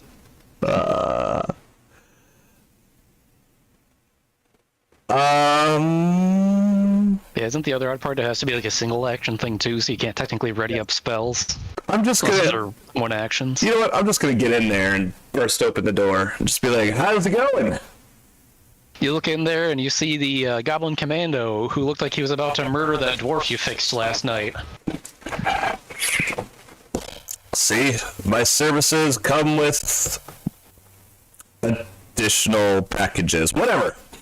He looks at you and is like covering his ears like, what? It seems you deafened him, but you didn't kill him. Oh, I know, I understand, but he is deaf, so I'm just going to laugh, guffaw, and end my turn. Alright. Next up, we'll move to Steven. So, quick question. Can you guys loot the dead goblins, including that one that was in the other room? Because it's not giving him the death token, and I'm not sure why. Yes, I can loot both of the... Oop, I can loot both of them. Can you loot the one that was in the room? Yes. Okay. No, as long as that works, that's fine then. Well, I think... I should probably add the counter anyways. Can a dead guy roll for initiative? The answer is yes. Oh, he's dead? Yes, you exploded the one you couldn't see. Oh, I thought he was still alive. Okay, so it's the dwarf that was saying those words. Okay, then I'm not ready to slaughter anyone. Okay. Yeah, no, the dwarf in the carriage that was about to get stabbed by the goblin you exploded is death. Oh, wow, I mean, I'm just gonna just give him a hearty wink and be like... Sorry, that was me being a little too much of a role player right there. What I said was, what I mouthed really loudly to him was, don't worry, everything's okay. But he couldn't hear me, so it doesn't matter. Yeah, he's sitting there kind of stunned and confused, but he doesn't seem to want to engage in the combat with the other ones. Next up, we'll go to Steven's turn.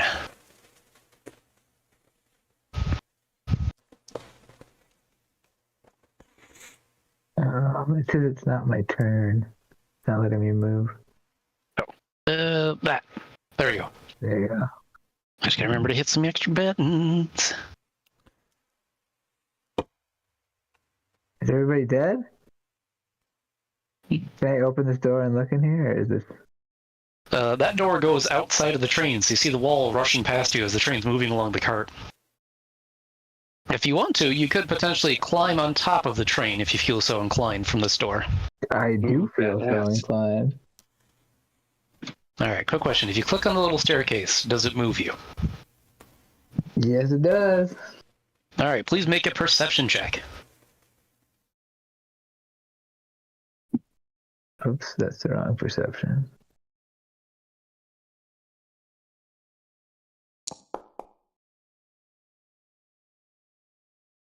Oh, alright. As you climb up, the wind racing past you, you see a number of other people up here already with you. They seem to be kind of clutching onto the top, making sure they don't fall off, while some of them seem to be engaging in other activities. You notice two of the particular goblins seem to have extra large packages strapped to their backs that they seem to be trying to leave in between the train tracks, the train carts. And up near the nose of the train, you notice one that isn't a goblin, but in fact a drow. Oh, bastard. It's not the same drow, is it? Different one? You look at it and it's like, it probably isn't. Okay. Alright, I know what I'm gonna do. I'm going to use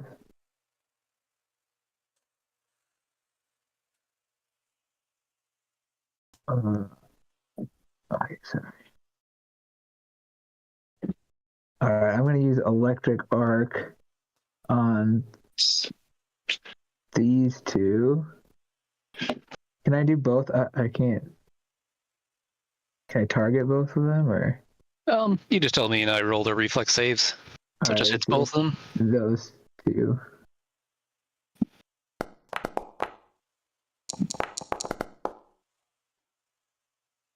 Dang it.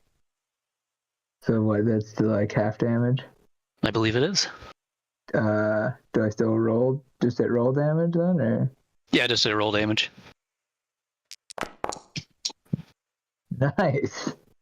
You give each of them a nice little zap. Wow.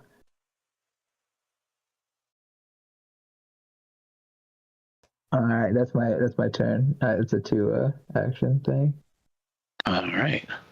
That then, the other people get added into the combat.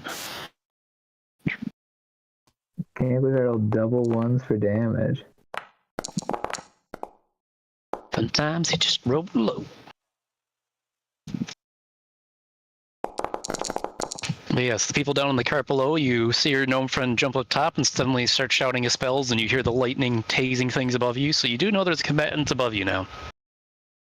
Oh, of course we can't. Maddie and I can't see this shit. All right, but it goes back to Nate's turn. The enemies have been added into the initiative order now.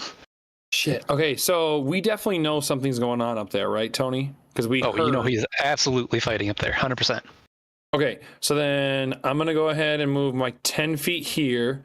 And then how much more feet do I have to move when I go up here? It just takes 5 feet to go up. 5 feet to go up? Okay, so then where am I? What am I seeing now? So instead of dragging your... here, let me... Oh, I got to press it. Oh, fuck. That was so cool. Okay. So, okay, hold on. I got to go back over here. I moved... Yeah, you've done 15. I've done 15, so then Yes. I can go here. Oh, okay. Ooh, shit. Where do I want to go? I'm going to move here. Okay, so that's my 25. So that's action 1. And then... I wish I knew... Can I know... Oh, I can. I want to know what the order is of everyone. Commando, and then what's this one? Okay, so this one is going right after Silas. All right. I'm going to go ahead and do then. All right, let's enter into my Super Saiyan mode.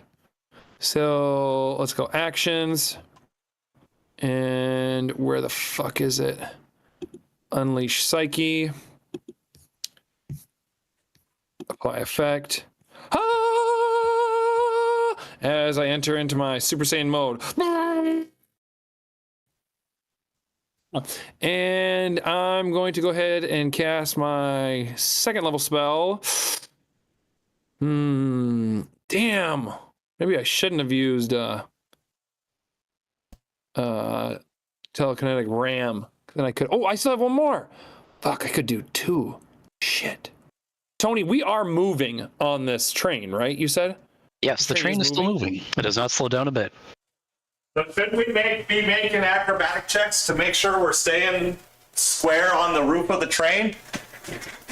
If you get hit by something. Oh, okay. You know what? Actually, saying that now... I did move, so I did do a movement. So do you want me to roll an acrobatics to... No, climbing up is easy. But the goblins were hit by something. Barely. Tell me when you're ready, because then I'm going to do a spell. Sorry, not to upend your DMing. I just, because balance is a mechanic, and I want to. Yep. Rules lawyer, the rules lawyer. That's right. That I love so much. And respect as a friend. Fine. Saying that, one of the goblins was dislodged and yeeted off and immediately pretty much obliterated by the tracks in the walls. Hell yeah. Yeah. Damage came through. That was awesome, though. Okay. So one of them is gone, and that was the badass probably one, the commando. All right, so then I am going to. He's definitely within 30 feet, right? Oh, 100%. Okay, so I'm going to cast then as my last first rank spell. I'm going to do it as a one action only, but is it within? What does it say? Any creature. Within 15 feet. Damn it. Oh, I can do it to this one then. Mm-hmm. I'm gonna do it to this one, Tony, right here. So let's go here. I want to cast the one action only, so he gets pushed 5 or 10 feet. Yeah, all right. He just needs to make a basic fortitude save. Yep. You should be able to click right on that thing. Come on, baby. Come on. No, damn it. That's fine. Okay, and then I'm going to raise shield. And that is why I only did the one. Okay, end of my turn. All right. That he's managed to barely hang on, almost getting blasted off the edge, but still gripping on for life. Next, we have Silas. At this point, and if you need me spend an action to make a perception check. But do I hear anybody down on the bottom floor still? Or any movement or action? If I need to make a perception check and burn an action, I do not want to do that. Burn an action, You can make a perception check. I won't force you to burn an action for it. Okay, I appreciate that. I just didn't want to. If everything, I'm basically trying to zone in on the action. Whoa! They are above you. They are definitely in the other cars, but they are not in your car anymore. Well then, fuck it. 5, 10, 15, 20. Oops. 5, 10, 15. Oh, there we go. Wait, hold on. You can diagonal your last 5. I know. I'm just kind of taking a glance at everything. You know what? I have great respect for Steven, so I'm going to body block to make sure he doesn't get hurt. But with that said,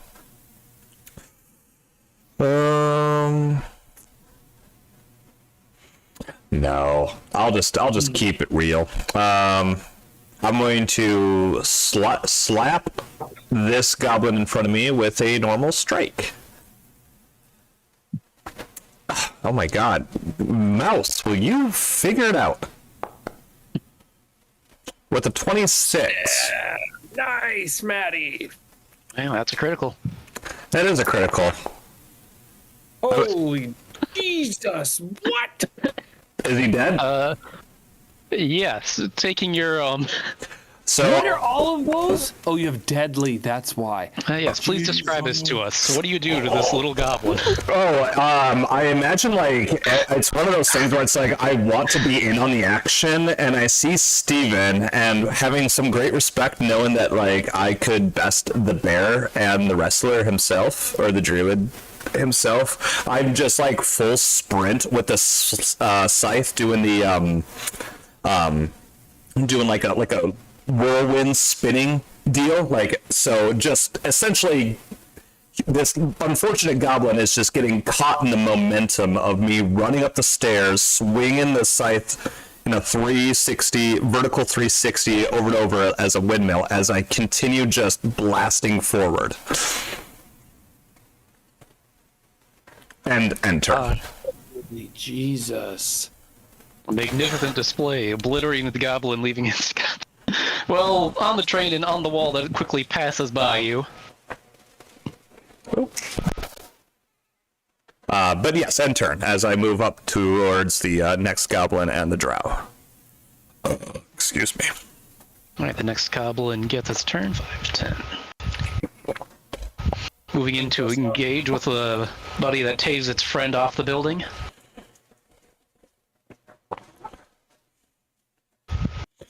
Fair that it doesn't want to. Now my AC's at 17. Oh, and also too scared at the one who windmilled through his friend. I'll just go after the zappy guy.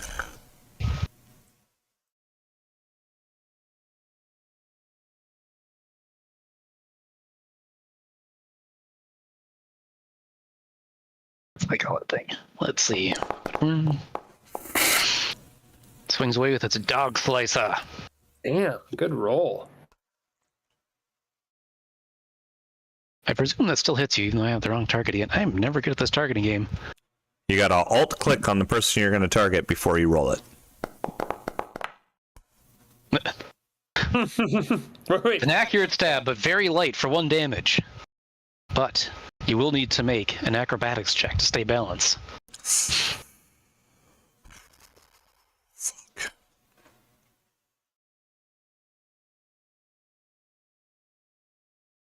Steven?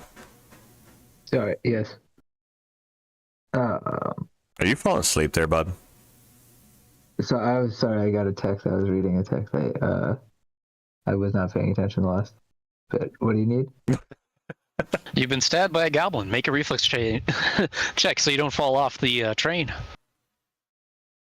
That's under attributes. Yeah.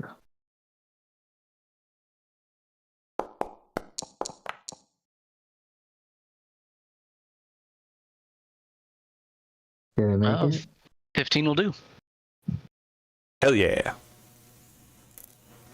Then following up with that, the goblin keeps attacking you with its dog slicer. Good luck. Ha! Nah. It swings wide. He swung and he missed. And then he swung again. And then he swung again. And then he missed. He missed both times. What is our Next up, it'll be the drow rogue at the front of the train getting a turn. Thank you. That was very immersive. I now understand we're on top of a train. No problem, dude. Indeed. But the moment you see that, he starts waving his arms around, talking in a language you don't know, Shit. and everything falls to darkness around you. Damn it. Ooh. Quick chat. All right, this is the time. Silas, can you see in the dark?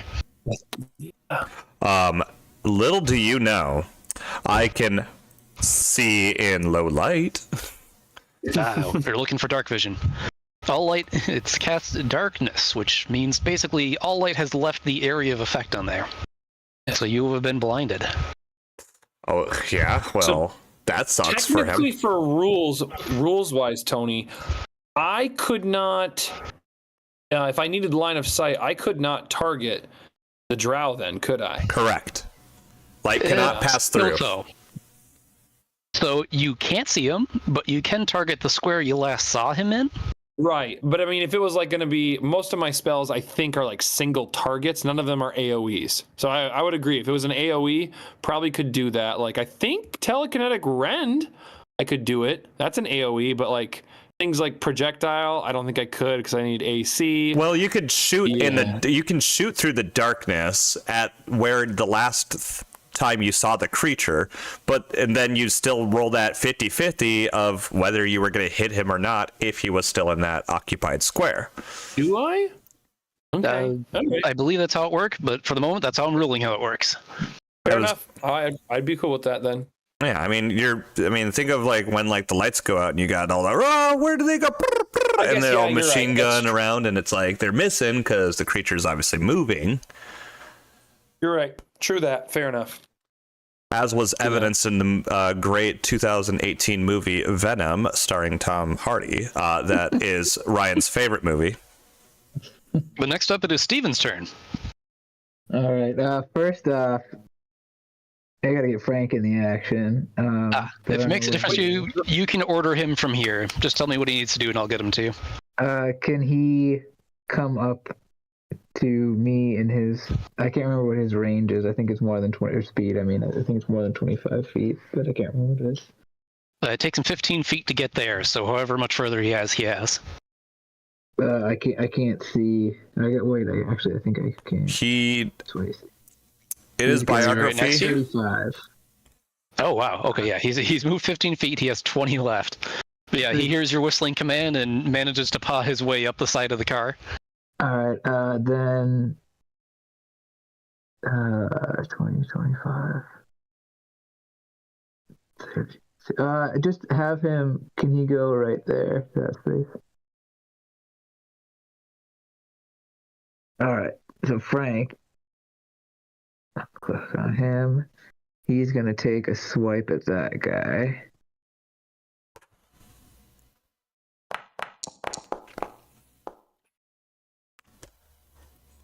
He's gonna miss. Don't worry about it, Frank. Good try.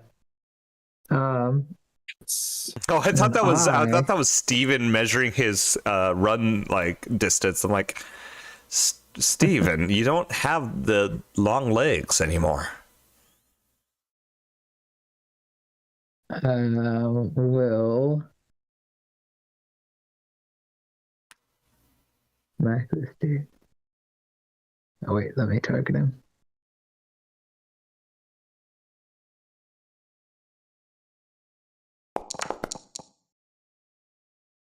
I'll smack him again. A goblin, seeming to find his foothold, nimbly dodges both you and the bear, trying to tag team him down. Dang! That was a great turn. You're putting on a good show for the rest of everyone. Oh. Wait, can I use a luck point on that last one? I'm gonna do. Yes, everyone has 2 luck points.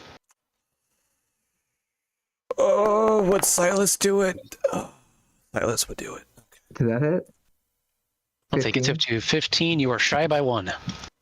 But I wouldn't remember that you're 2. All right, I'll just go ahead. I don't want to use my other luck point just in case I need it. That's fair. Mr. Goblin Commando over there. He get included in the... Yeah, he's right here. He's on the initiative order. Ah, okay, good. All right, that's the warrior up there. Yeah, so that, he goes to Mr. Goblin Commando's turn. He Whoa. fades into the darkness. Okay. Silas, make a perception check.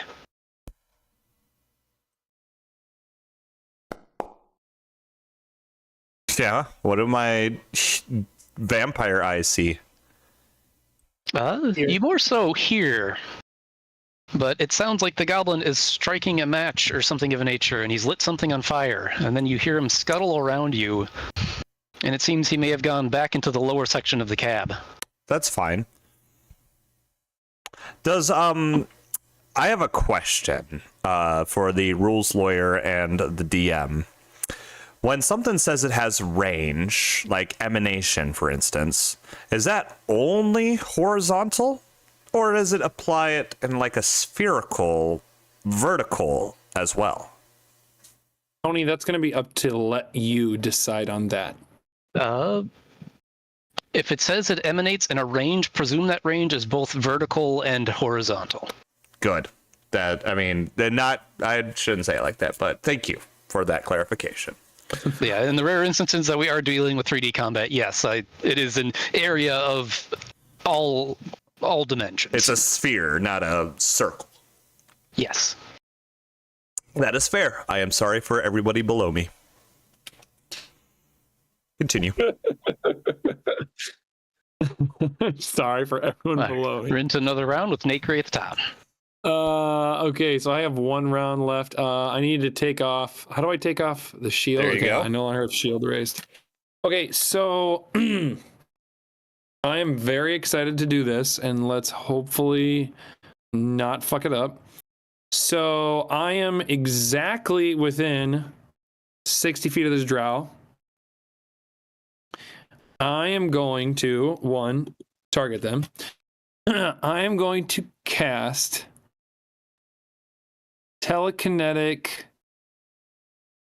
I want this one, right? Hold on. I don't want the cantrips. Oh, yeah, I want this one. Telekinetic projectile. And I'm amping it. When I amp it, I get to push them 5 feet away. So first, if I hit them, I have to first hit them. Roll a D2. 2 is a hit. Yeah. Also, I gotta roll a dice real quick. Don't be paranoid by this at all. Okay, I won't be. I'm not. I'm going to use slashing. And let's roll to attack. Come on, baby. Big money, big money. Oh! Now, hold on. You do need to roll a yes/no coin. Do I actually hit him? All right, rolling your coin. Oh, whoops. I would just have him roll his damage anyways, just to see, and just say nothing. Oh yeah, I left that on private, eh? Yeah, roll your damage. Damn you guys. I hate you guys. Oh, you guys suck. Future reference, Tony. I mean, I shouldn't say future reference, but you can actually create a wall of darkness that actually acts also as like a wall, vision-wise, so that... Oh, did I hit him? You hit him. Yes! So then he falls out. I was going to ask, I was like, how did you want to rule, like, the pushing him 5 feet away? Is he going to push, like, just, like, to the next car? Is he going... I wanted him to go physically off. The direction is up to you. I will give you up or right. Oh, yeah. I presume you're going with up. Yeah, I want him to go up. Yeah, north. I want him off the cart. Yeah. Now, if I am being a rules layer here, Tony, he technically does have the chance... If you want to do it, he can grab Edge as a reaction. So I assume that's an acrobatics one, right? That is acrobatics, yes. I don't know. Can you guys see that one? I can't tell what you can and can't see. Privately Couldn't rolled. see that one. Ah, fun. Oh, and I do have one more action left. I'm sorry. I should do something else here. Nate is going to recall the I'll do recall the teachings. Yeah. You searching my I'll do recall the teachings, right? Aid. Yep, I'll do that one. And I get to do it whenever someone else needs it. So if any of you motherfuckers need recall the teachings to where I give you an aid, just let me know. And I'll probably give you a +2 because I'll end up Can it aid any action, or is it just particular actions? It has to be a skill or an attack. Oh, all right. But when I do it, I get to automatically use my occult, and I get to add +4 because I have cooperative nature. So I would get a roll 12. And basically, if I get a 25, that's a critical success, which would be a +2 to anyone. So let me know when you guys need it. That's the end of my turn. We'll go to Silas again. Start your turn with another perception check. Okay. 16 only that time. Having heard it from before, you do know that the goblin seems to have left your general vicinity and that there is something burning near you. That's fine. Silas is already committed to this decision, believing that the goblin is at least near him enough. And also the drow. He has lost vision of his friends and hopes they are 30 feet or further, or at least 30 feet or more away from him. But he really doesn't care too much, because he really just wants to end it. So he's going to cast a 3-action harm. Look at how much range he has in 30 feet, you guys. That is wild. Holy shit. So that is a everybody, big old blast. Everybody in this sphere, whoever's there or not, because Silas can't see, either way, he is just exploding this green, almost like an electric green and purple smoke all around him, and anybody caught in it is going to feel void damage. Maddie, can you like target it on us or something so we can hit the save button or no? He just has to click how many actions you're using. Oh, how can I do that? Oh, there we go. And, There it is. Okay. So everybody Roll the in the save. circle has to make the fortitude save. Now, normally I believe this doesn't go through solid walls, but just for funsies, they're catching people in the train blast. Yikes. I mean, it doesn't say anything in here about whether or not it can go through walls. Or not. I think it's built into the nature of emanation, where things emanate from you, so you basically draw a line of effect from you out 30 feet. Yeah, I would have to agree with Tony on that one, but yeah. Well, Like I said, whatever. today the walls are thin. And Yeah. here it is. If any of you are undead, this heals you.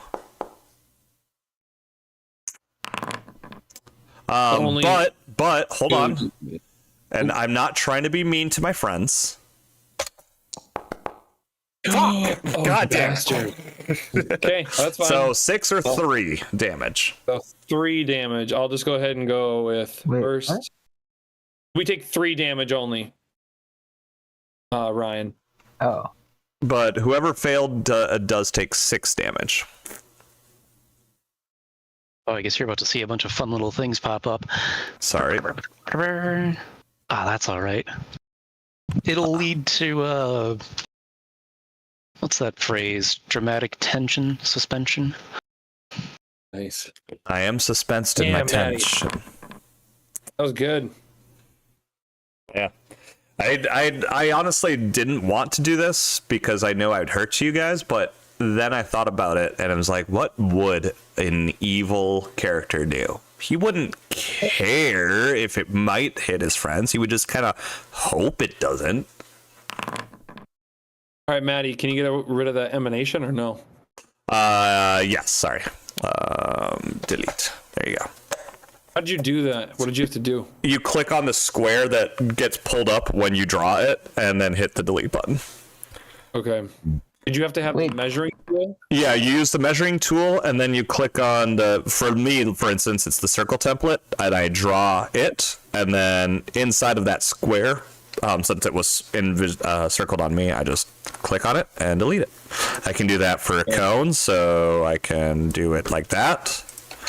You can do it for, yeah, so. But anyways, yes, so that's how I did it, just to make sure everybody knew who was getting hit. Why does my map keep moving on its own right now? Because you're touching your mouse pad. No, I wasn't touching my computer at all.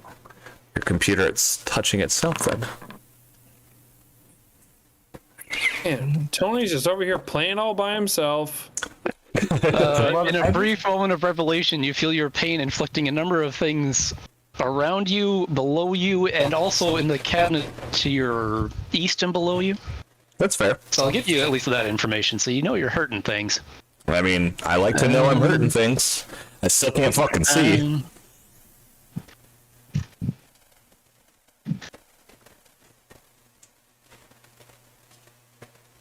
Oh no.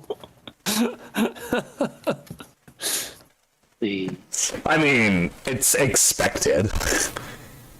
I know I'm killing or hurting some passengers too, but I'm trying to take care of business. Quick question: did that emanation reach the Goblin Warrior over there on the way left? It does not. No, No. it did not. No. Okay. Frank and the Goblin were fine. And then one more.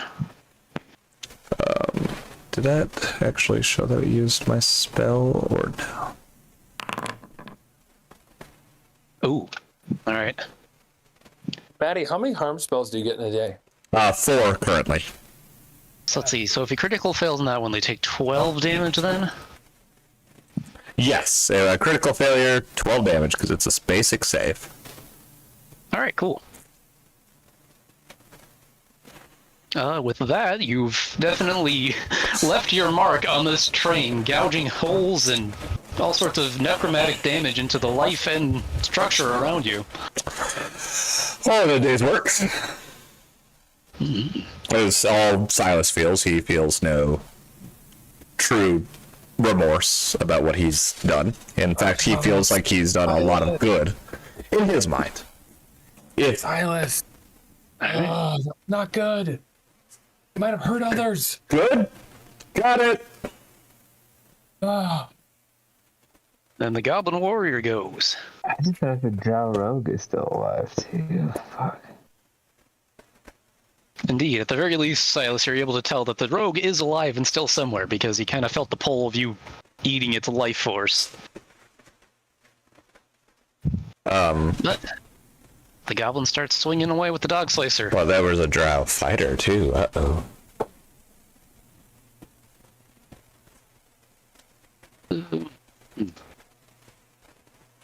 What did he hit? He was swinging at Frank, which I believe a 19 still hits him anyways. Think so. Yes. Yeah, I think I'm just turning off other people's targets when I do that. That's weird. I'm gonna try to alt-click on things. Now you're clicked on Steven.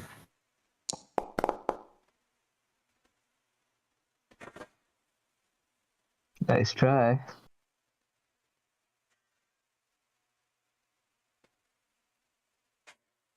Strange. Gotta practice more with this and figure out what the heck. Nope.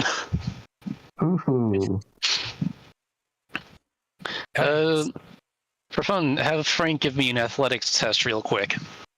Frank, do it? Yes. Alright.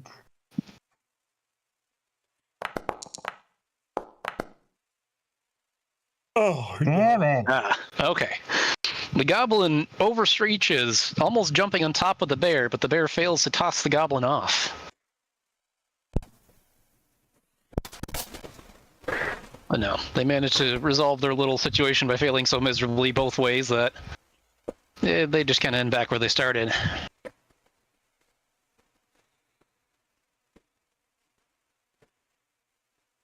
And then it moves on to the Drow Rogue's turn. Silas, do you hear some steps coming nearby you? Hell yeah.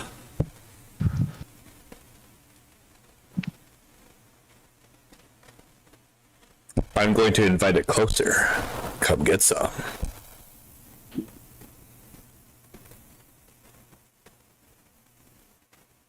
Right. I presume you're off guard to him since you literally cannot see him. I would presume you are probably correct there, Mr. DM. Yay. But you hear the whistle of his rapier as it sings through the air, trying to find your life.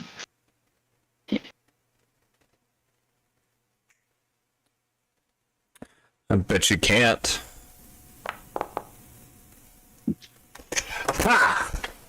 Told you can't. Ooh. Deftly dodged. Now, with that said, do I have a general direction for when I make my counterattack later? In the sense of, I'm still going to have to make my blinded check, but at least is my blinded check going to be the normal 50-50 calculation? The answer is yes. Cool. Good enough for me. You Excellent. believe him to be right there. That is perfect. That's where Alright, I make will another perception check. strike next. Let me guess. I hear more tss, and then a boom. I hear nothing. You're too preoccupied with dodging an invisible foe that you notice, or fail to notice, other things. Meh. I am That would go still to Steven's turn. hardly phased, is all I will Alright, say. I'm swinging on. Actually, Frank is swinging on this guy. What I'm gonna do is double check how long the darkness lasts. Yes.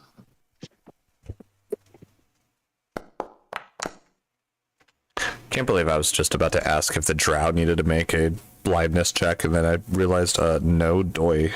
It's a drow. He does have dark vision. He do be having that dark vision. Frank. Oh shoot! I just thought of that. I should.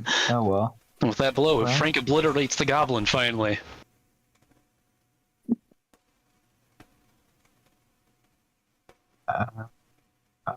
That Frank, I think, doesn't he have something?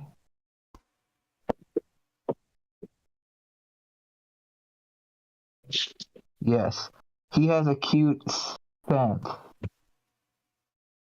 So with that's just when he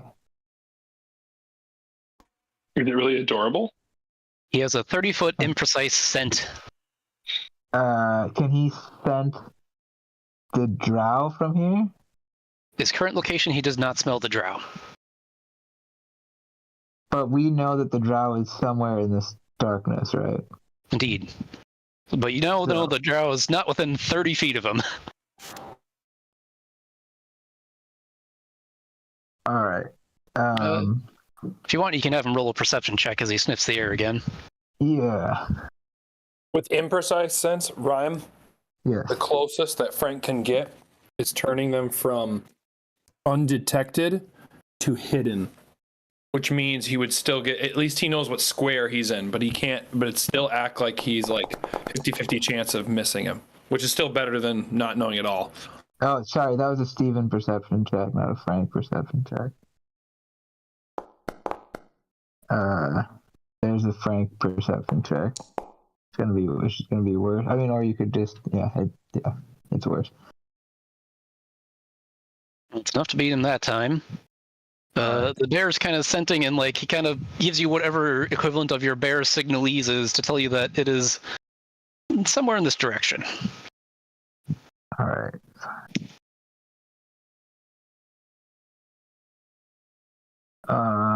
Actually, what is?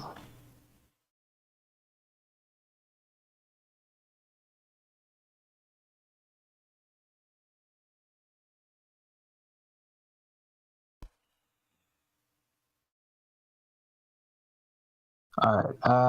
Yeah, I guess 5, 10, 15, 20. I'll go there. You said he's here, right? That's where you believe him to be? All right. And that's my turn. Right? No. Steven has one more. No, you should have one more action. Yeah. Steven will attack. Do I just roll a strike? Roll a strike, and I'll roll you a d2.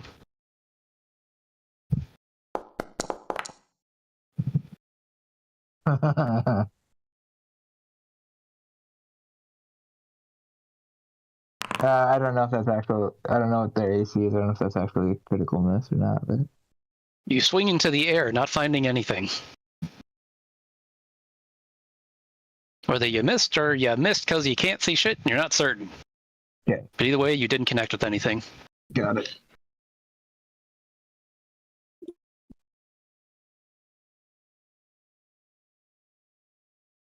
The next turn, the Goblin Commando goes.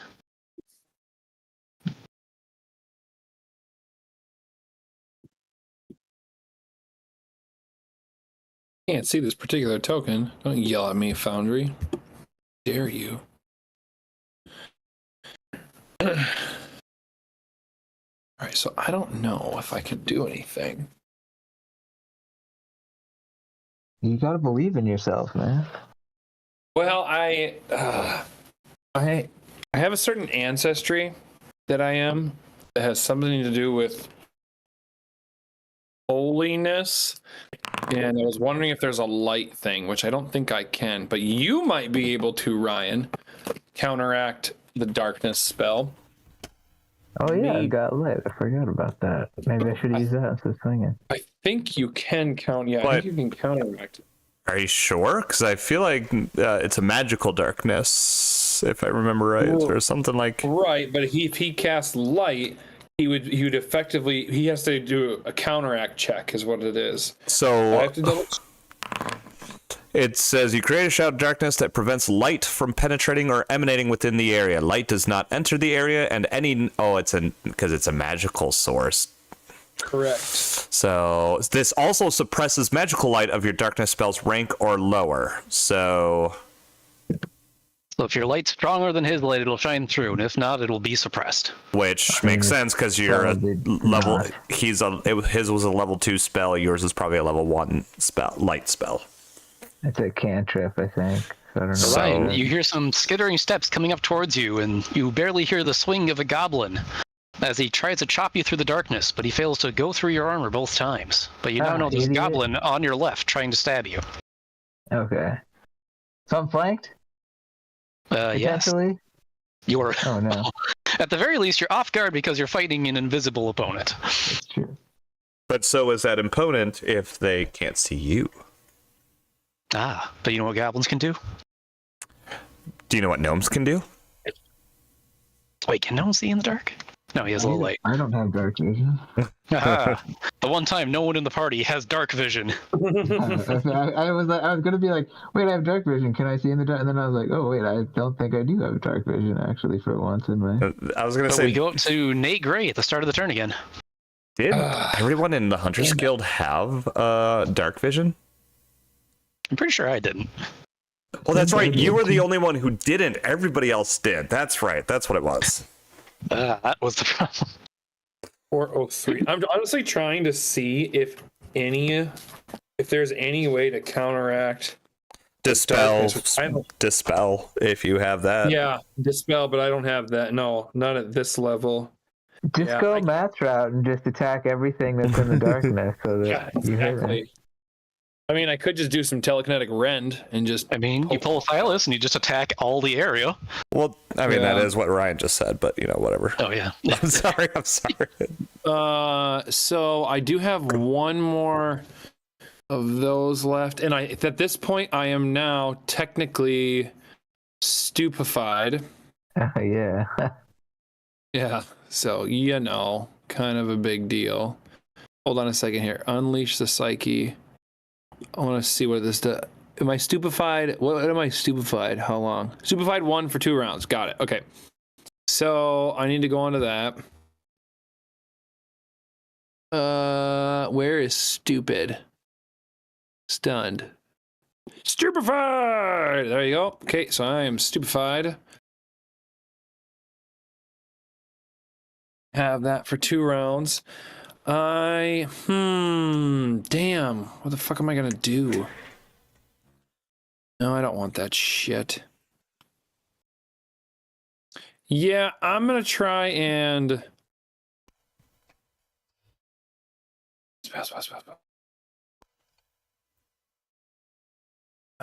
I don't know where it's at. I'll go ahead and do telekinetic rend, but I'm just going to do the regular. I'm not going to amp it.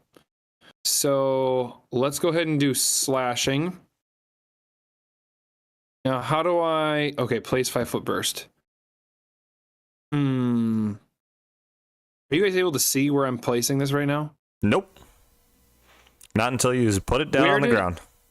Hold on. Where did Matt? I don't know where they're at. I don't know that, so never mind.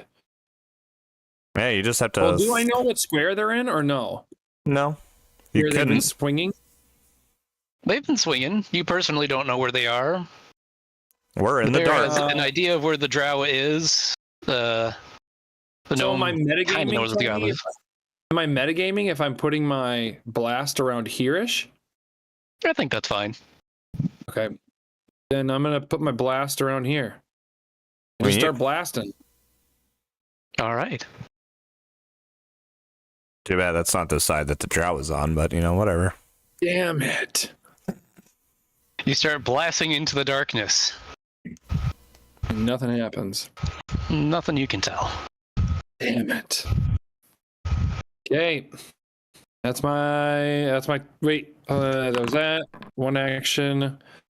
I will aid when any I will aid, let's say I'm gonna aid Matty for when he needs to trip. When he's gonna do a skill to trip someone, I will aid him. You think I'm gonna trip in the darkness? But you're right. You don't know that.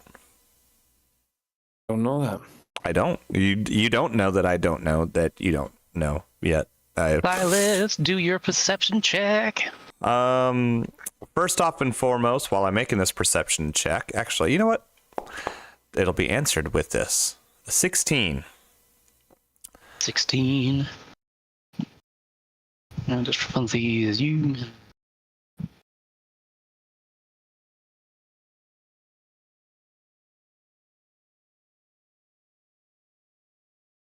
There's that one.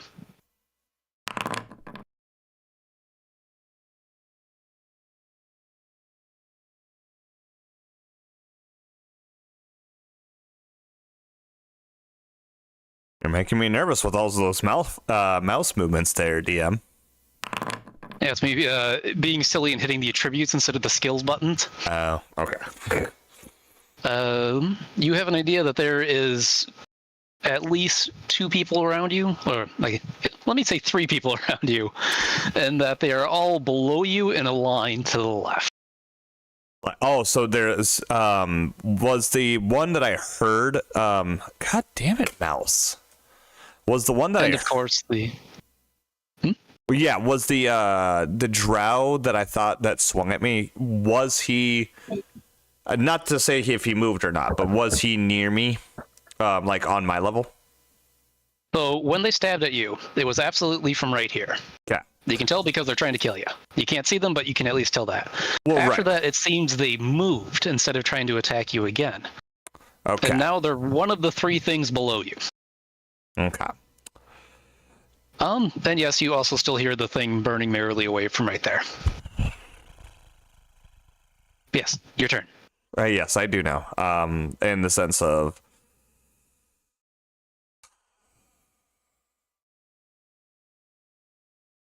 I mean, I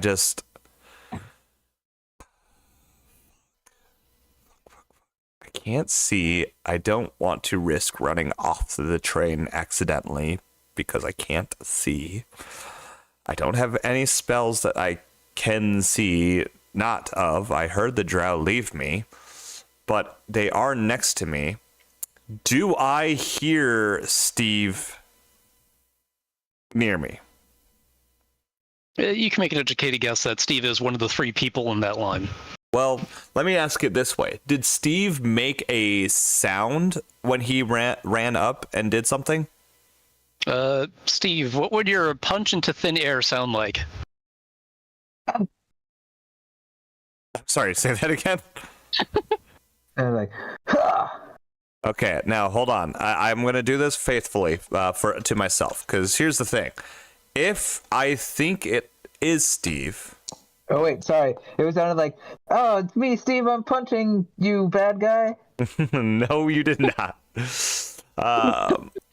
I'm very sorry, but I feel like realistically, I would spend. Sorry, I don't know why it keeps doing that. I want to test something real quick. I would cast a harm spell again, all throughout the whole area. Ryan, can you still see yourself? No. Okay, that's what I was worried about. Hey, there I am. Another big harm spell? Yep, another big harm spell. I'm just gonna keep burning through these until I make the yeah. I'll wait till. Oh, yeah, and it's everyone in that nice big circle, correct? Oh yeah, everybody, and I'm gonna expend my other luck spell, and so now it's 10 damage to everybody who fails, 20 to everybody who critically fails, and 5 to anybody who succeeds. Yikes. That's a failure. Holy shit. It's 10 damage to you, bub. Sorry, there we go. Yikes. Go! Silas, what are you doing? Get out of here, fools! 10 damage, you said? 10 damage if you fail it, yeah.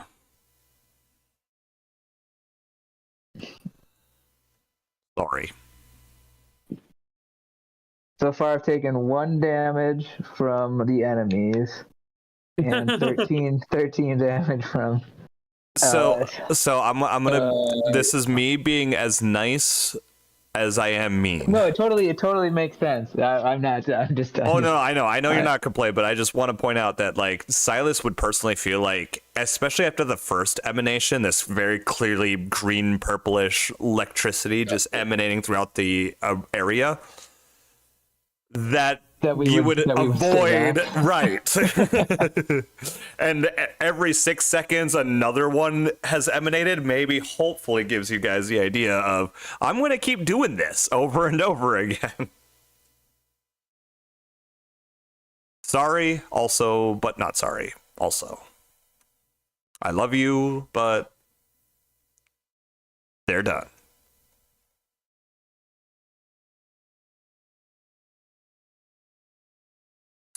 Also, the Goblin Commando. I will ask this to the DM.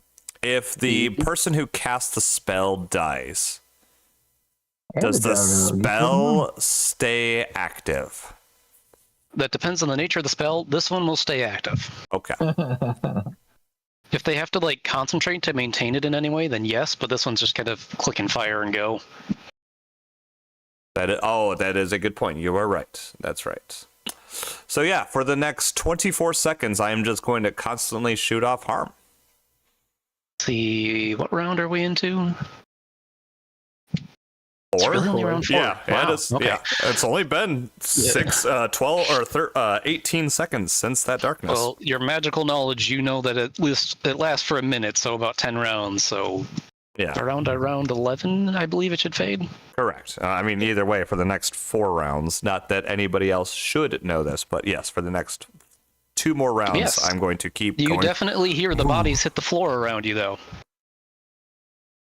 I'm sorry, did they hit the floor or did they hit the... Sorry. If only that carried through your mic a little better. But yes, I'm kind of glad it didn't, probably. Have a luck point for the rage. Thank you. Let's see. After your turn, it is Steven following a very critical event. Hold on. The drow did die? Yes. We don't know that. You heard the body hit the floor. And then you heard the big boom. So, Frank... Silas and Steven, please give me a reflex save. Wait, is there... Just us two? Just you two. Hold on. This is how I did it. Okay, so that is a 24 reflex. Just to make sure I really save it. As best as I can. All right, well, the sizzling finally stops, and in that brief heartbeat where it doesn't stop, you see nothing, and then you still technically don't see anything, but you feel it exploding in you. Because it is still darkness, and I guess you can't see it explode. Yes, it's a... Well, is that bomb magical source, or is it a non-magical source of light? It is alchemical. Which I think technically isn't magic? Yeah, Correct. alchemical is not magic. It's just chemistry. Okay, so yeah, then we don't see it. But ouchie wowie. How much damage?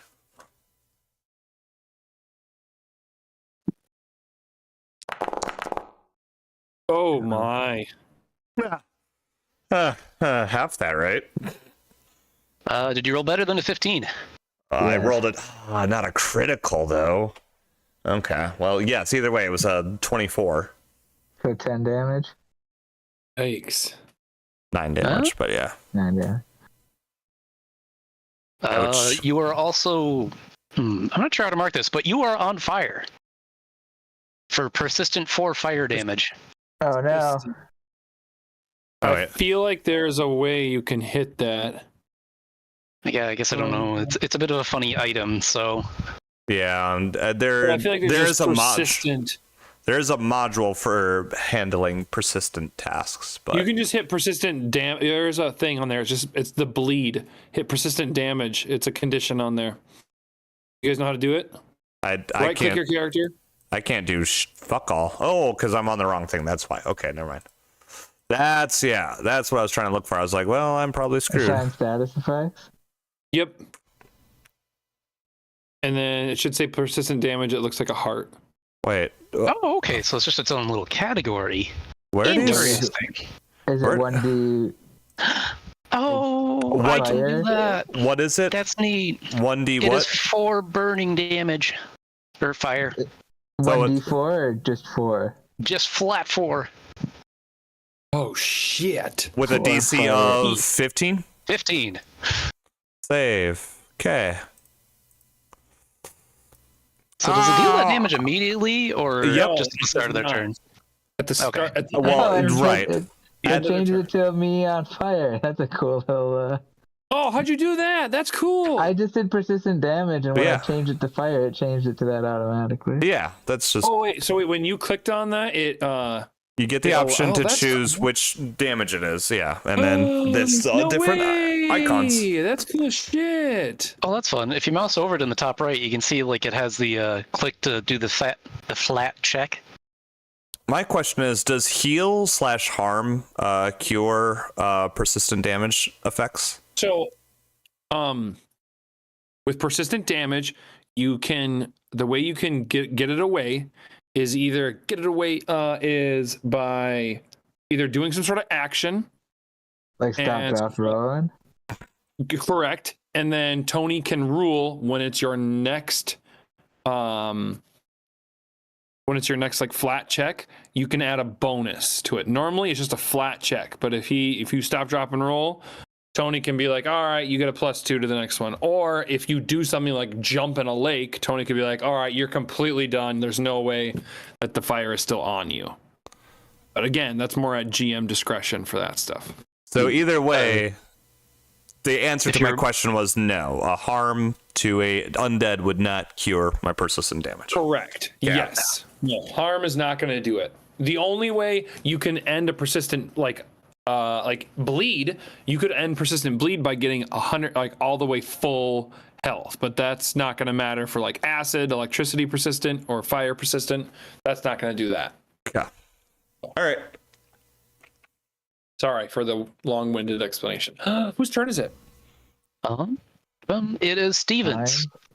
With that, you're still blinded in the darkness. You are on fire, and you hear things in the train breaking. Steven's gonna stop, drop, and roll. Can Frank use his perception to smell out the enemies? Between your druid link and you being on fire, he can find you easily in the darkness. No, I want him to try to find the enemies that are in the darkness. Oh, sure. Roll a perception check real quick. Because we don't know, right, that there aren't any left. Correct. Or if there are, Apparently, there we still might we be. Still probably don't. Frank cannot tell you if there is or is not any enemies still alive in the darkness. All right. Well, Steven's gonna stop, drop, and roll all the way over to here. All right, make Wait, your hold on. funny check. Stop, dropping, rolling, and more of just a running. Also, I believe you're prone now. No, we stopped, and then he dropped, and then he rolled all the way over. Right, so you're dropped prone. Yeah, but I'm Correct. saying he wasn't running. Well, if you are actually stopping and dropping, Matt is right. You'd be prone, and when you move, when you crawl, Ryan, you only can crawl 5 feet per action. 5 feet? Well, this is technically Yes. true. I am fiating this and letting him do it because rule of cool Okay. this one time. Move enough. cool. Yeah. Not only Suck it, do you rule roll, four. you do a sick 360 ollie off that train, dude. All right, so I need 2 things from you. 1, make a flat 15 check. 2, make a reflex check from your bear. Oh God! Jeez. Don't set Frank on fire. Oh no.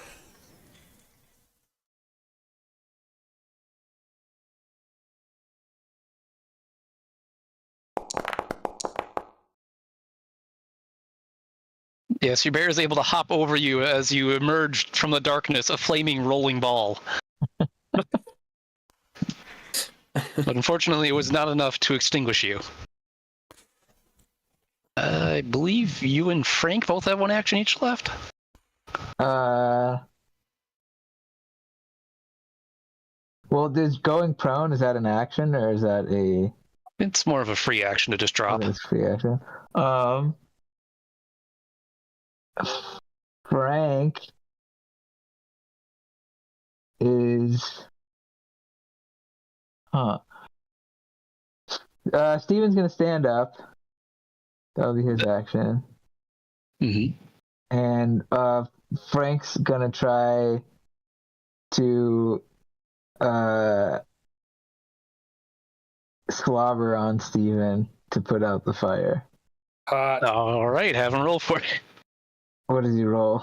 Yeah, you can just do the 15 check again. Or is it the roll assisted recovery? Is that any different?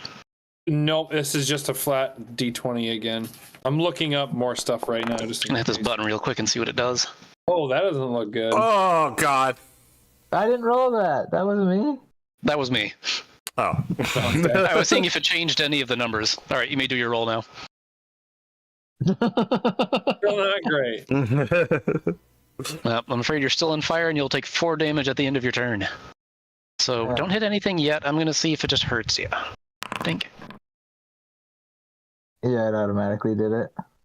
Neat. Also weird All that right, it made the so- dice sound in my ear. Tony, Yes. here's what it says. For example, so an assisted recovery to like aid someone with persistent damage.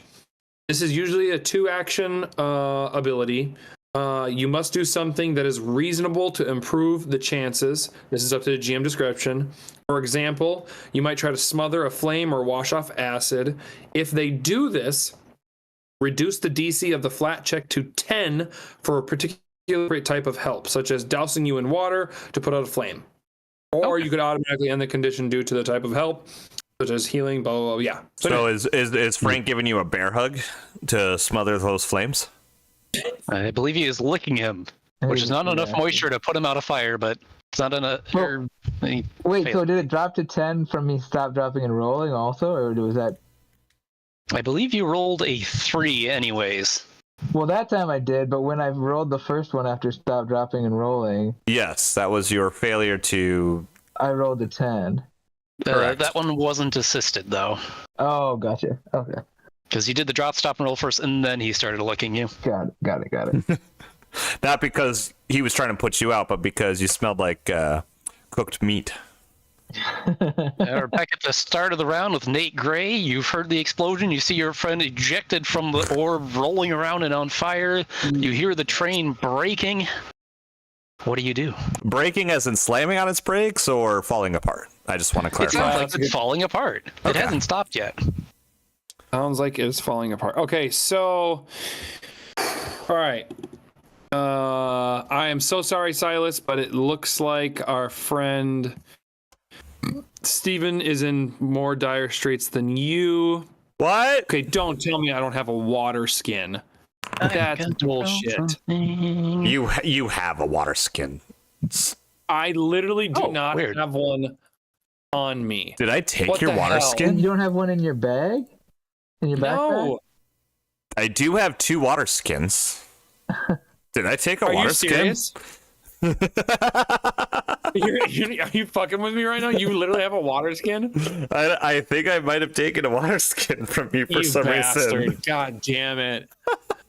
I would have Okay, given no. that back to you. There's no way you wouldn't have noticed. No, we gotta play it. Tony, how do you feel about me dousing a healing potion, not to heal him, but just to, as like water effectively, to try and stomp out the flames as a 2-action assisted recovery?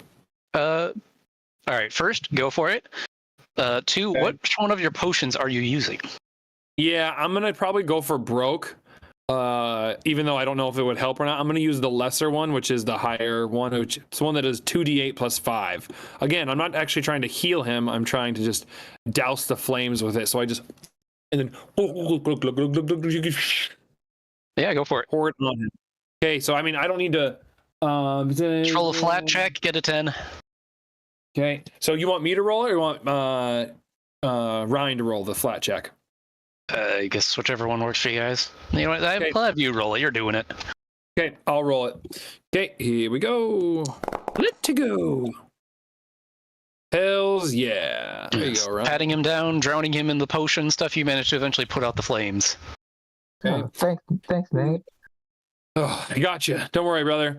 And then I'm gonna go ahead and take out one other potion and have it in my hand, ready to go to feed it to one of these crazy hooligans. And ends my turn. Are you grabbing another lesser? I will grab a minor. Hey, roll a d3 for me. Roll a d3. I can do that. Is there a d3? Oh, You'll have to type it in. You can technically roll odd numbers. If you can't, I can do it. I'll just roll a d6 and we'll divide by 2. Sure, that works. So that's a 3. All right, cool. You got a potion. Okay. I don't know what was that. Oh, were you think, what was that for? We'll find out later on. If you know, you know. If you don't, Oh, shit. You're right. Shit. Oh, God. Okay. God, how do you So the not one I hate me by grabbed- now, Peter? God damn it. I forgot. You're I right. feel like I'm the So one worst I have in person my to hand, you. Does it clearly, Tony, have potion in it? yes, it's a potion. Okay. Like got I said, you have a potion. Oh, okay. Damn it, Maddie. Okay, got I it. love Cool you. beans. All right. Ends my turn. Maddie, you bastard. Hey, I mean, like I said, Matt loves Peter. Silas doesn't give a shit about All right, Nathaniel. Silas, you're on fire. You're in the dark. You're on top of a moving train. It might be breaking beneath your very feet. What do you do? First, are there people around me?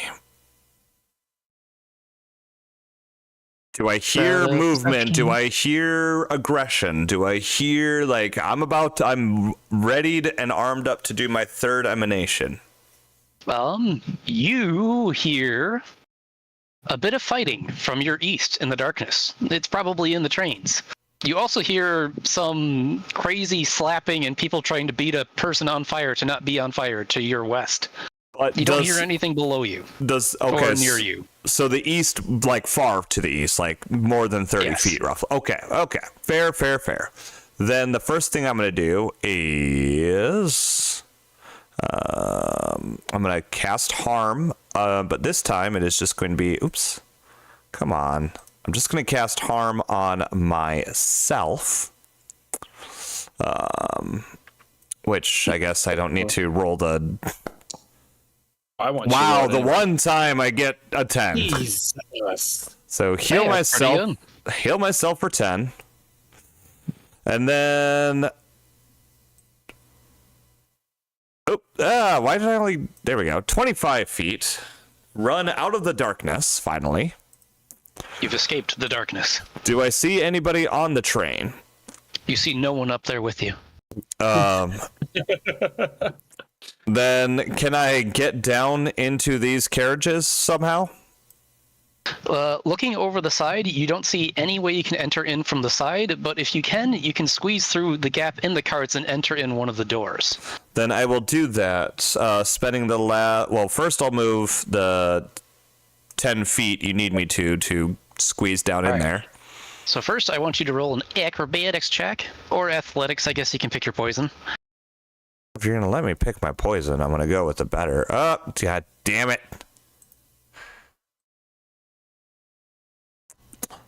A 16. All right, and then do you want to be in the cart on your left or in the main engine on your right? Did you said more than 30 feet I heard noise this way? You heard it in that direction. You're not quite certain the distance. Okay. Well, I'd probably start with this one first. All right. Especially since it could serve two purposes. Tony. Okay, fair. It served two purposes. Yes, Peter? With the harm spell and how we've been ruling it for this fight, with where it is like it's 3D, can we also assume that the darkness spell is also 3D then too? Yes. Okay. Just want to double check. But All right, I believe you still have...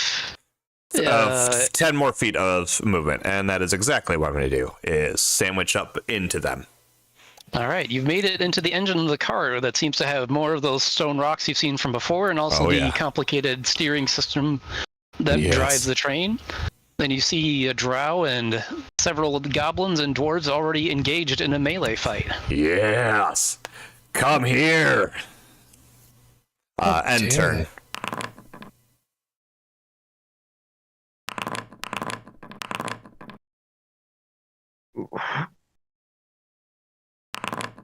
Can you remove some of the dead from the encounter tracker? Absolutely not. I want a body count.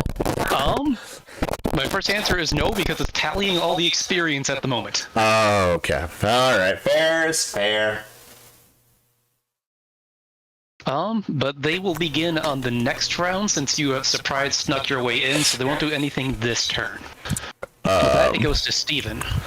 Now, you hold on. Real quick. Sure. I don't automatically. So if I don't do anything to put myself out, I don't make the recovery check at the end. Well, wait. I think you always roll the recovery check after it attempts. Yep. Okay. Well, jeez. Luck. Last luck roll. Not gonna do anything, Maddie. Oh, critical failure doesn't do anything. Yeah, Critical doesn't make it worse now. Oh, then cancel. I want that luck roll back, please, if I can. Yeah, you can hold on to it. Okay, thank you. Sorry, I panicked when I saw critical failure. Mm-hmm. I didn't want it to extend.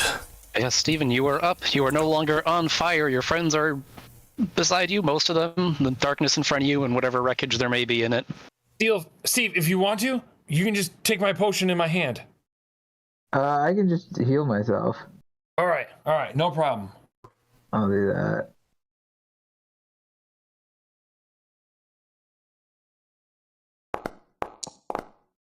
Hell yeah. Fuck. Nice. All right. And then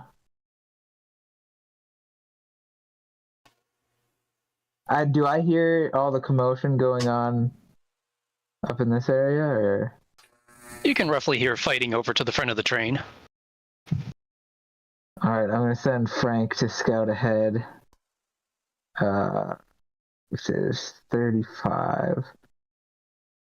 Is there any worry of us like walking off of the train in the darkness, or is that not going to be an issue?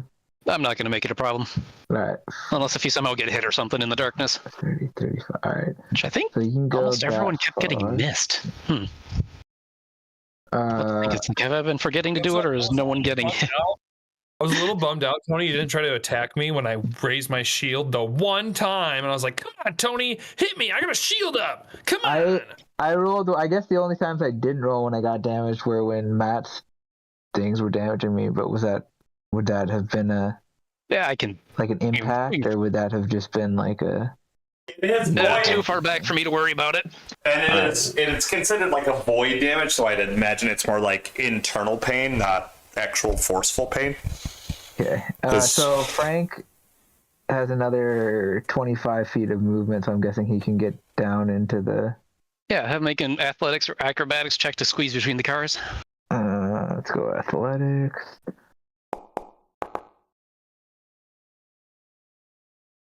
13 is good enough. Do you want to be in the shorter car or the longer engine car? Can he, once he gets down in between the two, can he see which one Silas is in?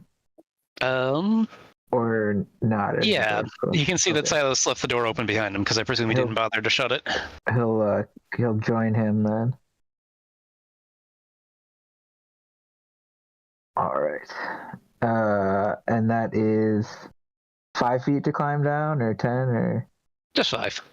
All right, then he will go there, and that's my entire turn. Also, guys, not to be a party pooper, but I have to open in the morning, so I don't know if I have this full encounter in me. Let's pause here then. Well, this is the start of a new round. Yeah, we're at the start of a new round, right? Yep. 6? Sweet. Hey, guess what? Good news, guys. I'm no longer stupid.